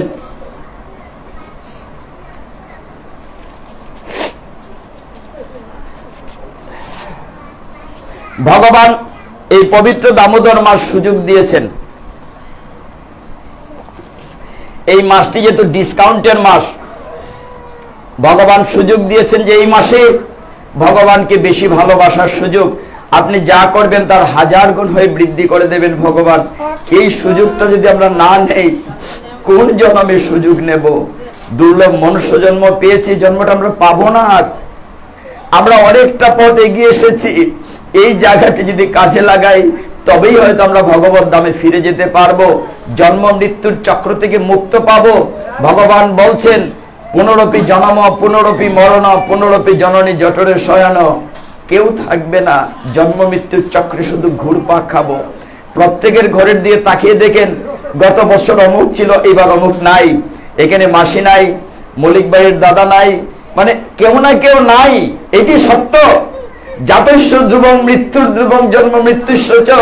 জন্মিলে মরতে হবে, এবং এই যে ধ্রুব সত্য। পৃথিবীতে সর্বোচ্চ সত্য হচ্ছে মৃত্যু, কিন্তু আমরা এটা একবারও ভাবি না। যতবার ভাবি ততই মনকে আন্দোলিত করে। সব পরে থাকবে, আমি থাকবো না, আমার গৃহ সব পরে থাকবে। একটু ভগবানকে ভালোবাসি, একটু গীতামুখী হই, সন্তানকে গীতামুখী করি, সন্তানকে ভাগবতমুখী করি, একটু ভগবানকে সময় দেই। হায় রে মানব জনম, সকল কাজে পাই যে সময়, তোমারে ডাকিবারের সময় নাই। এত মনে করি যে আমরা সকলেই খুব ব্যস্ত, কিন্তু এই ব্যস্ততা কি থাকবে বলেন? কিছুই থাকবে না, সব ব্যস্ততা পড়ে থাকবে। শুধুমাত্র ভগবান বলেন কি, দেখো আমি ভক্তের কিসের কাঙ্গাল? অস্ত্রজলের কাঙ্গাল। ভগবান বলছেন আমি অস্ত্রজলের কাঙ্গাল। আমরা কি দিয়ে ভগবানকে পূজা করি? মীরার একটি গান আছে যেটা আমরা অনেকে মনে করি নজরুল সঙ্গীত। মীরার গানটি যে কি দিয়ে পুজিব তোমায় ভগবান, মন্দিরে তুমি, মূরতিতে তুমি, স্তবগীতে তুমি, কি দিয়ে পুজিব ভগবান? সব তো ভগবানের। বাগান থেকে একটা ফুল ফুটিয়ে এনে বলি দেখো, আমি অহংকার করে বলি যে এই ফুলটি আমি ফুটিয়েছি। ফুলটিকে আমি ফুটিয়েছি? ফুলটাও তো ভগবান ফুটিয়েছেন। আমার কি একটু ফুল ফোটানোর ক্ষমতা আছে? ভগবানটা ভগবানকে দিয়ে অহংকার করি, আমি তোমাকে এই দিয়েছি সেই দিয়েছি। একটু ভালোবাসি ভগবানকে। এই সময়, এই সুযোগ, পবিত্র দামোদর মাস আরেকবার জীবনে নাও পেতে পারি। কাজেই এই সময়টি আমরা একটু কাজে লাগাই। আমি শেষ করব আরেকটি ছোট্ট কথা বলে, সেটি হচ্ছে মাসের একদম শেষ 5 দিন যদি সম্ভব হয়, বিশ্ব পঞ্চক বলে একটি কথা আছে, আপনার পরে জেনে নিন। যারা ব্রত করছে ইস্কন মন্দিরে, মহাপ্রভু আখড়া, বিভিন্ন মন্দিরে যারা দামোদর ব্রত করছে, ব্রত মানে যারা হবিষান্নকে ব্রত করছে, রাত্রেবেলা খাওয়া নাই, 3টা-4টার দিকে খাওয়া একবেলা শেষ হয়ে যায়। আবার শেষের 5 দিন খুব কঠিন ব্রত হয়, সেটা হচ্ছে বিশ্ব পঞ্চক। সেটা যদি সম্ভব হয় করার চেষ্টা করবেন, সারা মাসের ফল হবে। আর এই মাসের শেষের যে একাদশীটি, উত্থান একাদশী, হ্যাঁ, বিশ্ব পঞ্চকটা একটু কঠিন যদিও, শুধুমাত্র ফল খেতে হবে। আর একাদশীর মতো 2 বেলা রাত্রে কোনো খাবার হবে না। আর ফলের সাথে আপনার আরো কিছু আছে, যেমন গুচনা, বেশি বীজওয়ালা ফল খাওয়া যাবে না, যে ফলে বীজ কম আছে। তারপরে শোয়ার ব্যাপারে বলা হচ্ছে কুশসজ্জায়, এসি রুমে না, বিছানাতে না, ফ্লোরে। তারপরে আরো কিছু কঠিন নিয়ম আছে। তো এই বিশ্ব পঞ্চক 5 দিন ব্রতটা খুব কঠিন হলেও, একাদশী তো এই বছর 4 দিন, 5 দিন না, না কেন বলছি যে দুর্গাপূজা বা নবমী দশমী যেন একসাথে হয়ে গেছে, এই কারণে কমে যাবে, 4 দিন হয়ে যাবে। বিশ্ব পঞ্চক যদি 5 দিন বলে, যেহেতু এবার দ্বাদশী থেকেই 7টা হবে, তুমি মঙ্গলবারের একাদশী হলে মঙ্গল, বুধ, বৃহস্পতি, শুক্রবারের শেষ, তাহলে 4 দিন হলো। তাহলে আমার হিসাব ঠিক আছে, তো 5 দিনই 4 দিন হয়ে যাবে। যা হোক, হ্যাঁ, পূর্ণিমা শেষ তো শুক্রবার, তাহলে মঙ্গল, বুধ, বৃহস্পতি, শুক্র, 4 দিন। যাই হোক, পবিত্র দামোদর মাসে আপনারা এরকম একটা আসর একবার হবে আমাদের পাড়াতে। আর 2টি পাঠ আছে, একটা উত্তর প্রান্তে, একটা দক্ষিণ প্রান্তে। এই শেষ 2 দিন আপনাদের চরণধুলি প্রত্যাশা করি। আর আজকের এই কথাগুলো যেন আমরা মনে রাখি, শেষের দিনের করি যেন জোগাড় করতে চেষ্টা করি। গীতার প্রারম্ভিকে এই কথাটি বলা হয়েছে, আপনারা দেখেছেন যে কঠিন নদী যখন অতিক্রম করা যাচ্ছে না, শেষের লাইনটাতে বলা হচ্ছে সুউত্তীর্ণ কল পাণ্ডব কৈবর্তকে কেশবে। সেই নদীটা অতিক্রম করতে পারবে যার নৌকার মাঝি হবেন স্বয়ং কেশব কৃষ্ণ। গীতার প্রারম্ভিকায় মঙ্গলাচরণে বলা হয়েছে। যাই হোক, আমরা কথা না বাড়াই, চৈতন্য মহাপ্রভু কলিযুগ পাবন অবতার, এইখানে একটা দুঃখের কথা আছে, আরো বাড়াতে হবে, আমার আপত্তি নাই, আমার আয়ু বাড়লে তো আমি খুশি হই। আমি সিগন্যাল পাচ্ছিলাম ক্লোজ করে দেবো কিনা। তো যে কথা বলছিলাম, চৈতন্য মহাপ্রভু আমাদের বাড়ির মানুষ, কিন্তু আমরা মহাপ্রভুকে চিনি না। আমরা মহাপ্রভুর সম্পর্কে মামা লাগি, আমরা বাইকনারে আমরা চিনি না। আর মহাপ্রভুকে সারা পৃথিবীর লোক বাণিজ্য করছে, কোথাও মহাপ্রভু বিক্রি করে চলছে, কিন্তু আমরা জানি না যে মহাপ্রভু কোথায় আছে। আদি নিবাস ঢাকা দক্ষিণ গোলাপগঞ্জ, ঠিক আছে, কিন্তু নীলাম্বর চক্রের বাড়ি হচ্ছে আমাদের পাশে জয়পুর। এইখানে মিরপুর, বাহুবল, যেভাবেই বলি না কেন, সেখানে নীলাম্বর চক্রবর্তীর বাড়ি, বিগ্রহ আছে। আপনারা যারা গিয়েছেন, মহাপ্রভুর 2 রকম বিগ্রহ দেখি, হয় নেড়া মাথা নয় ঝাঁকড়া চুল, হয় হাত উপরে কিংবা হাত নিচে, 2 রকম ছবি দেখি। কিন্তু এখানে এমন একটি বিগ্রহ আছে পৃথিবীর কোথাও নাই, সচিমায়ের কোলে নিমাই। মানে সচিমায়ের কোলে নিমাই এরকম বিগ্রহ পৃথিবীর কোথাও নাই। মানে হ্যাঁ, অদ্ভুত সুন্দর, সুন্দর নেই শুধু অদ্ভুত সুন্দর। কিন্তু দুর্ভাগ্য হলো আমরা নবদ্বীপ বৃন্দাবন বেড়াতে যাই, নবদ্বীপ বৃন্দাবন বিভিন্ন জায়গা তীর্থ দর্শনে যাই, কিন্তু আমাদের বাড়ির কাছে যে মহাপ্রভু আছেন এখানে যাই না। এখানে যদি খোঁজ করেন দেখবেন 50% অর্ধেকে যায় না। হ্যাঁ, পাওয়া যাবে না। কয়জন গিয়েছে আমরা নীলাম্বর চক্রবর্তী হাত তুলি, কয়জন মিরপুর গিয়েছি? না, অর্ধেকও হয় নাই। হরি বল, হরি বল, হরি বল। আমি মনে আছে মহাপ্রভু আকরাই নিয়ে কথা বলেছিলাম যে আমাদের দুর্ভাগ্য বাড়ির কাছে আরশিনগর একদিনও না দেখিলাম তারে। হ্যাঁ, বাড়ির কাছে, কিন্তু সেটা দেখি না। কিন্তু চৈতন্য মহাপ্রভু যদি আজকে থেকে 550 বছর পূর্বে প্রায় তিনি যদি পৃথিবীতে না আসতেন তাহলে সনাতন ধর্ম বিলীন হয়ে যেত, সনাতন ধর্ম বিলীন হয়ে যেত। তখন এত চ্যুত মার্গ ছিল, দৈর না সইয় না, দললে জাত যায়। উচ্চ বর্ণের লোক যদি কেউ জল নিয়ে যেত, নিম্ন বর্ণের ছায়া পড়লে জল ফেলে দিতে হতো। কোন মহিলা তখনকার এমন করা করেছিল, মহিলারা গীতা ভাগবত শ্রবণ করা নিষেধ, শুনলে প্রায়শ্চিত্ত করতে হতো কানের মধ্যে গরম তপ্ত ঘি ঢেলে। চিন্তা করা যায়, হাত কেটে ফেলা হতো গীতা ভাগবত ধরলে। এইরকম জায়গা থেকে মহাপ্রভু আচণ্ডালে প্রেম বিলিয়ে আমাদেরকে সহজ করে দিয়েছেন। গোলকেরও প্রেমদন কোথায় ছিল রে, কে আনিল রে? হ্যাঁ, হরে কৃষ্ণ মধুমাখা নাম কে আনিল? নিত্যানন্দ এনেছেন, নিত্যানন্দ। আমরা কি বলি? নদিয়া গুদ্রুমে নিত্যানন্দ মহাজন, পাতিয়াছে নাম হট্ট জীবেরও কারণ। এই নদিয়া গুদ্রুমে, একটা দ্বীপের নাম গুদ্রুম, নদিয়া গুদ্রুমে নিত্যানন্দ মহাজন, পাতিয়াছে নাম হট্ট জীবেরও কারণ। হাট মানে বাজার, নামের বাজার খুলেছেন নিত্যানন্দ। মহাপ্রভুর চাইতে আরো দয়ার সাগর হচ্ছেন নিত্যানন্দ। আমরা বলি না যে হেন নিতাই বিনে ভাই রাধা কৃষ্ণ পাইতে নাই, দৃঢ় করে ধরো নিতাইয়ের পায়। মানে রাধা কৃষ্ণকে পেতে গেলে, রাধা কৃষ্ণের মিলিত রূপ হচ্ছে মহাপ্রভু, মানে রাধা কৃষ্ণকে পেতে গেলে আগে নিতাইকে, হ্যাঁ, নিতাই ভসতে হবে। সেই কথাগুলো আমরা জানি, কিন্তু কম জানি। গীতা ভাগবত যতটা জানি, মহাপ্রভু নিতাইকে ডাকবার সময়ই নাই। কিন্তু শাস্ত্রকাররা, গীতিকাররা, পদকর্তারা বলেছেন যে হেন নিতাই বিনে ভাই রাধা কৃষ্ণ পাইতে নাই। হ্যাঁ, না, গৌরকে তো দুর্গা মা সহ সকলেই ভজেছেন। আমরা নবদ্বীপের 9টা দ্বীপ নিয়ে কথা বলেছি, মহাপ্রভুরা অনেকদিন বলেছেন 9টা দ্বীপের আলাদা আলাদা মাহাত্ম্য আছে, এই জন্য তো আমরা নবদ্বীপ। যাই হোক, যে কথা বলছিলাম, পবিত্র দামোদর মাসে আমরা যে কথাটি সব সময় মনে রাখবো যে এই মাসে যা করবেন 1000 গুণ বলবেন। এই জায়গাটা সংক্ষেপে বলি তো বুঝতে পারবেন। সত্যভামা কৃষ্ণের কাছে কি প্রশ্ন করেছিলেন? যে আমি কি এমন সৌভাগ্য করেছি, কি এমন ভালো কাজ করেছি যে তোমাকে স্বামী রূপে পেয়েছি। মানে এগুলো যত শুনবেন তত পুণ্য হবে। একই কথা, এই যে অষ্টপ্রহর, 16 প্রহর, 32 প্রহর হরে কৃষ্ণ কীর্তন দিতে হচ্ছে, কোনো কি নতুন শব্দ? একই কথা বারবার হচ্ছে, কিন্তু কি পুরাণ হয় কখনো? আরো আগ্রহ। ভগবান শ্রীকৃষ্ণের কতজন মহিষী, কতজন রানী ছিলেন? 16,108। কোনদিন দেখছেন গালে হাত দেওয়া ভগবানের কোন ছবি আছে? খালকি কিতাব বাজার হইতো এরকম ছবি আছে? এত বড় সংসার চালাতেন, তন্ময় সমস্ত বিশ্ব ব্রহ্মাণ্ডের। ইয়েস, তবে একটা ভালো চাকরি করতেন, এই অর্জুনের গাড়ির ড্রাইভার হয়েছিলেন, চাকরিতে ভালো ইনকাম ছিল। তো যাই হোক, তো ভগবান দ্বারকাশ্বর, দ্বারকার রাজা, তার 16,108 মহিষীর মধ্যে 8 জন ছিলেন প্রধানা। কে কে?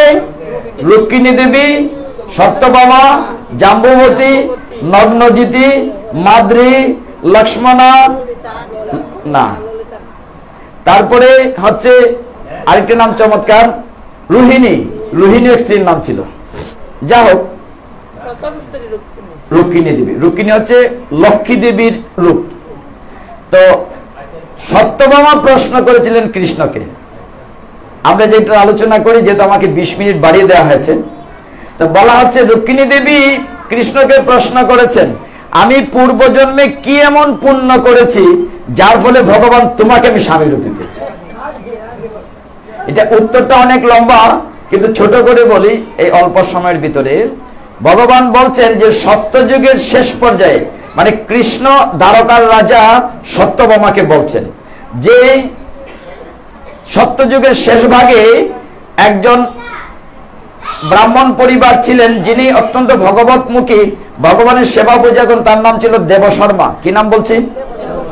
দেবশর্মা ভগবানের সেবা পূজা করতেন, কিন্তু দেবশর্মার কোনো পুত্র সন্তান ছিল না, একটা মাত্র কন্যা ছিল। এই কন্যাটির নাম ছিল গুণবতী। কি নাম ছিল? গুণবতী। এবং সে এত নিষ্ঠা সহকারে দুটি ব্রত করত, একটা একাদশী ব্রত আর একটা দামোদর ব্রত। এই দেবশর্মা তিনি কি করেছেন, যখন গুণবতী মেয়েটি বিবাহযোগ্য হয়েছে তখন তিনি একজনের সাথে বিয়ে দিলেন, একজন ভক্ত, তার নাম চন্দ্র। কি নাম? বলে নাম তো গীটের পরে মনে থাকবে না, এই পর্যন্ত বিষদর্প রাজা সহ কত নাম বলেছি। তো সেই চন্দ্রের সাথে বিয়ে দেওয়া হলো। চন্দ্র এত ভগবানের ভক্ত, তার শ্বশুর দেবশর্মাকে পিতার মতো শ্রদ্ধা করত। এই দেবশর্মা ও চন্দ্রকে পুত্রের মতো স্নেহ করতেন। এইভাবে দিন যাচ্ছিল খুব সুখে গুণবতী। একদিন তারা শ্বশুর এবং জামাতা হিমালয় পর্বতে গিয়েছেন ভগবানের পূজার সামগ্রী সংগ্রহের জন্য। সুমেধ বলে যজ্ঞের লাকড়ি সংগ্রহ করতে গিয়েছেন। বিকট একটি বড় রাক্ষস তাদেরকে মেরে ফেলেছে। তখন মেরে ফেলার পরে তখন গুণবতী যখন খবর পেলেন, তখন ঘরের জিনিসপত্র বিক্রি করে তার পিতা এবং স্বামীর শেষ কৃত্যানুষ্ঠান করলেন। অত্যন্ত চমৎকার ভাবে শ্রাদ্ধ শান্তি করলেন। বাড়িতে আর গেলেন না, বাবার বাড়িতে থাকলেন। নিষ্ঠা সহকারে দামোদর ব্রত করেন। দামোদর ব্রত করতে করতে শেষ বয়সের দিকে গুণবতী অসুস্থ হয়ে গেলেন। গ্রন্থ বলছে, দামোদর মাহাত্ম্য গ্রন্থে বলা হচ্ছে, গুণবতী শেষ বয়সে এমনটাই অসুস্থ হলেন, তিনি একবার জ্বর হলো, প্রচন্ড জ্বর। জ্বর নিয়ে যমুনায় ভোরের স্নান তো বাদ দিচ্ছেন না, স্নান করছেন। একদিন এমন জ্বর হলো, এই জ্বর নিয়ে যমুনার শীতল জলে স্নান করে আর উঠতে পারছেন না, শরীর ঠক ঠক করে কাঁপছে। তিনি তীরে উঠে অজ্ঞান হয়ে গেলেন। তারপর দেহ রাখলেন। দেহ রাখার সাথে সাথে দিব্যোদয় পেলেন গুণবতী, এবং ভগবানের বৈকুণ্ঠ থেকে রথ এসলো এবং সরাসরি ভগবত ধামে চলে গেল। শেষ নাই কথা তো, কারণ কি করে স্বামী পেয়েছে জায়গাটা এখন আসেনি আমরা। ভগবান সত্যমাকে বলছেন, দেখো তুমি তো দিব্যধামে চলে গেলে, তারও পরে যখন ব্রহ্মাদি দেবতাদের অনুরোধে আমি কংসকে ধ্বংস করার জন্য দাপরে আসলাম, সেই যে দেবশর্মা ছিলেন তিনিও পুণ্য বলে একজন রাজা হলেন। তার নাম হলো সত্রাজিৎ। নাম মনে থাকবে? সত্রাজিৎ। সত্রাজিতের মেয়ে হলে তুমি, তোমার নাম হলো সত্যভামা। কিন্তু তার আগের একটি ঘটনা আছে। সত্রাজিৎ ছিলেন সূর্যদেবের ভক্ত। কার ভক্ত? সূর্যের প্রার্থনা করতেন। এত প্রার্থনা করতেন সূর্যদেবের, এই সত্রাজিতের দেহটা সূর্যদেবের মতো হয়ে গেছিল। মানে তিনি যখন কোন রাজসভায় যেতেন, সত্রাজিৎ যদিও ছোট্ট রাজ্যের রাজা, তার দেহ থেকে আলো বিচ্ছুরিত হতো, অনেকে মনে করতো স্বয়ং সূর্যদেব চলে আসছেন। সূর্যের এতটা ভক্ত, সূর্যদেব তাকে খুশি হয়ে একটা মণি দিয়েছিলেন। মণিটির নাম হচ্ছে সামন্তক মণি। মনে থাকবে? সামন্তক মণির একটি বিশেষত্ব ছিল, তিনি ঠাকুর করে একটা আসনে মণিটা বসেছিলেন সত্রাজিৎ রাজা। এই সামন্তক মণি থেকে প্রতিদিন 8 বড়ি স্বর্ণ প্রোডাকশন হতো। এখন মাতাজিরা ভাবছেন এটা এখন পেলে যে কি লাভ হতো, হ্যাঁ, স্বর্ণের যে দাম, হ্যাঁ, সবাই হাসছে। হ্যাঁ, কোথাও বলছে 1 মণ করে স্বর্ণ। হ্যাঁ, সেইটাই। তো যা হোক, প্রতিদিন সামন্তক মণি থেকে 8 বড়ি করে স্বর্ণ প্রোডাকশন হতো। তখন হলো কি, এই মণির প্রতি অনেকের লোভ লাগলো। এমন সময় ভগবান কৃষ্ণ বললেন, দ্বারকার রাজা, তিনি বললেন যে দেখো সত্রাজিৎ, এই মণির মালিক হওয়া উচিত উগ্রসেন।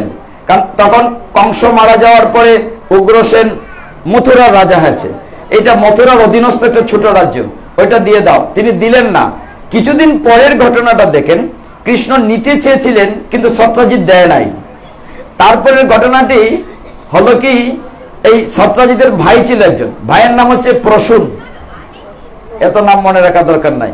প্রসূন কি করলো, বলো দাদা আমি মণিটা একটু গলায় ঝোলাতে চাই, শখ করে। তো গলাতে ঝোলাই বলে আমি মৃগয়ায় যাব, মানে হরিণ শিকারে গিয়েছে। মৃগয়ায় তাকে একটা সিংহ তার লোক সবাইকে মেরে ফেলছে, খেয়ে ফেলছে। মুনিটাও পড়ে আছে, তখনই মুনি সহ সিংহটাকে একটা ভাল্লুক খেয়ে ফেলছে।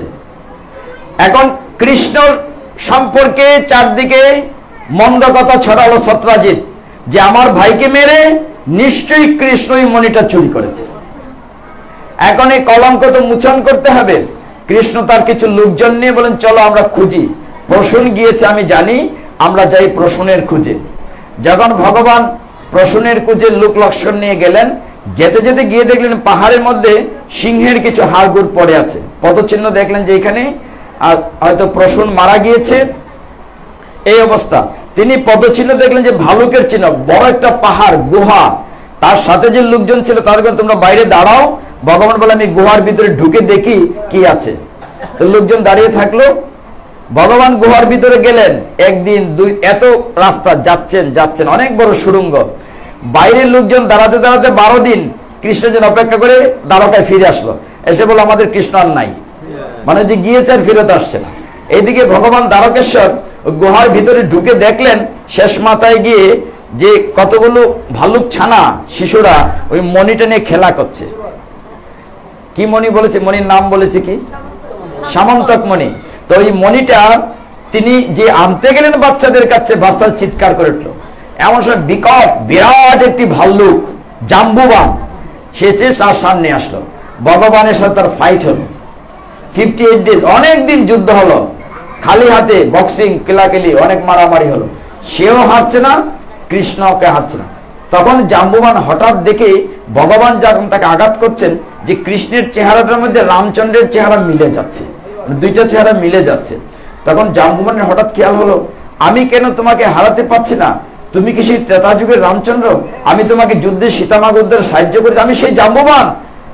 তখন সে বুঝতে পেরেছে, তখন ভগবানের চরণে পড়ে ক্ষমা চেয়েছে, ভগবান আমার অপরাধ হয়েছে, তোমার গায়ে আমি আঘাত করেছি, আমি চিনতে পারিনি, তুমি মণিটা নিয়ে যাও। বলছে না, শুধু মণি দিলে তো হয় না, আমার একটি মেয়ে আছে জাম্ববতী, ওই মণির সাথে তুমি মেয়েটিকে তুমি স্ত্রী রূপে গ্রহণ করো, মানে একটা নিলে একটা ফ্রি আর কি। তো এই অবস্থায় তিনি সামন্তক মণিটাও দিলেন জাম্ববান, তার সাথে জাম্ববতীও দিলেন। যদিও তৃতীয় স্ত্রী বলি জাম্ববতী, কিন্তু দ্বিতীয় তিনি গ্রহণ করেছেন। তিনি যখন প্রায় 28 দিন না কতদিন পরে গুহা থেকে বেরোলেন, তার সামনে দেখলেন লোকজন নাই। তিনি মহা ধুমধামে দ্বারকায় গেলেন এবং গিয়ে সেই মণিটি ফেরত দিলেন সত্রাজিৎকে ডেকে, দেখো সত্রাজিৎ আমি চুরি করিনি, তোমার ভাই ঘটনা ঘটেছে। তখন সত্রাজিৎকে যখন এটা দিলেন, সত্রাজিৎ তখন অনুশোচনা হলো, হায় আমি কি করলাম, আমি মিথ্যে অপবাদ দিয়েছি, আমার এই প্রায়শ্চিত্ত করা উচিত। সত্রাজিতের কন্যা, ভগবান সমস্ত কাহিনী কিন্তু সত্যভামাকে বলছেন যে গুণবতী এই যুগে এসে তুমি হয়েছো সত্যভামা, আর ওই দেবশর্মা হয়েছে সত্রাজিৎ, আর তোমার স্বামী চন্দ্র হয়েছে অক্রূর, এগুলো ভাগবতে লেখা আছে। তো এই সত্রাজিৎ তখন চিন্তা করলেন আমি মণিটা কৃষ্ণকে ফিরিয়ে দিই, তো ফিরিয়ে যে দিলে আমার অনুশোচনা যদি অনুতাপ কিছু দূর হয়, তো চিন্তা করলেন শুধু মণিটা না দিয়ে আমি সত্যভামা সহ দিয়ে দিই। তখন সত্রাজিৎ ওই সত্যভামা সহ মণিটা কৃষ্ণকে দিয়েছিলেন। যদিও তারপরে অনেক লম্বা কাহিনী আছে, সত্রাজিৎকে দস্যুরা মেরে ফেলে, তারপর তার দেহটি তৈল আধারে রাখা হয়, তারপরে আবার কৃষ্ণ বলরাম সেখানে অনেক কাহিনী, সেটা বলার দরকার নাই। তখন কৃষ্ণ বলছেন সত্যভামা এখন বুঝতে পেরেছো কেন তুমি কোন পুণ্য বলে আমার স্ত্রী হয়েছো, ওই যে পূর্ব জন্মে তুমি গুণবতী নামে দামোদর ব্রত পালন করেছিলে, শুধুমাত্র একাদশী ব্রত দামোদর ব্রত পালনের ফলে তুমি আমার সহধর্মিনী হতে পেরেছে। দামোদর ব্রত কে? পবিত্র কার্তিক মাস কে? তো এই পবিত্র কার্তিক মাসে দামোদর ব্রত আমরা পালন করব। যাই হোক, এখন সময় উপর গিয়ে আর একটু বেশি চলে যাচ্ছিল, আমরা শেষ করব। চৈতন্য মহাপ্রভু যে নাম দিয়েছেন সেই নাম সকলে মিলে হরে কৃষ্ণ কৃষ্ণ কৃষ্ণ হরে হরে, হরে রাম রাম রাম হরে হরে, হরে কৃষ্ণ কৃষ্ণ কৃষ্ণ হরে হরে, হরে রাম রাম রাম হরে হরে, হরে কৃষ্ণ কৃষ্ণ কৃষ্ণ হরে হরে, হরে রাম রাম রাম হরে হরে। হরেন তৎসৎ। আমার বুদ্ধিকে ক্ষমা করবেন। ওম যদস্কর পরিভ্রষ্ট মাত্রাহীনং চ ইয়ৎ ভবেৎ পূর্ণং ভবতু তৎসর্বং তৎপ্রসাদাৎ জনার্দন। উলুধ্বনি করেন।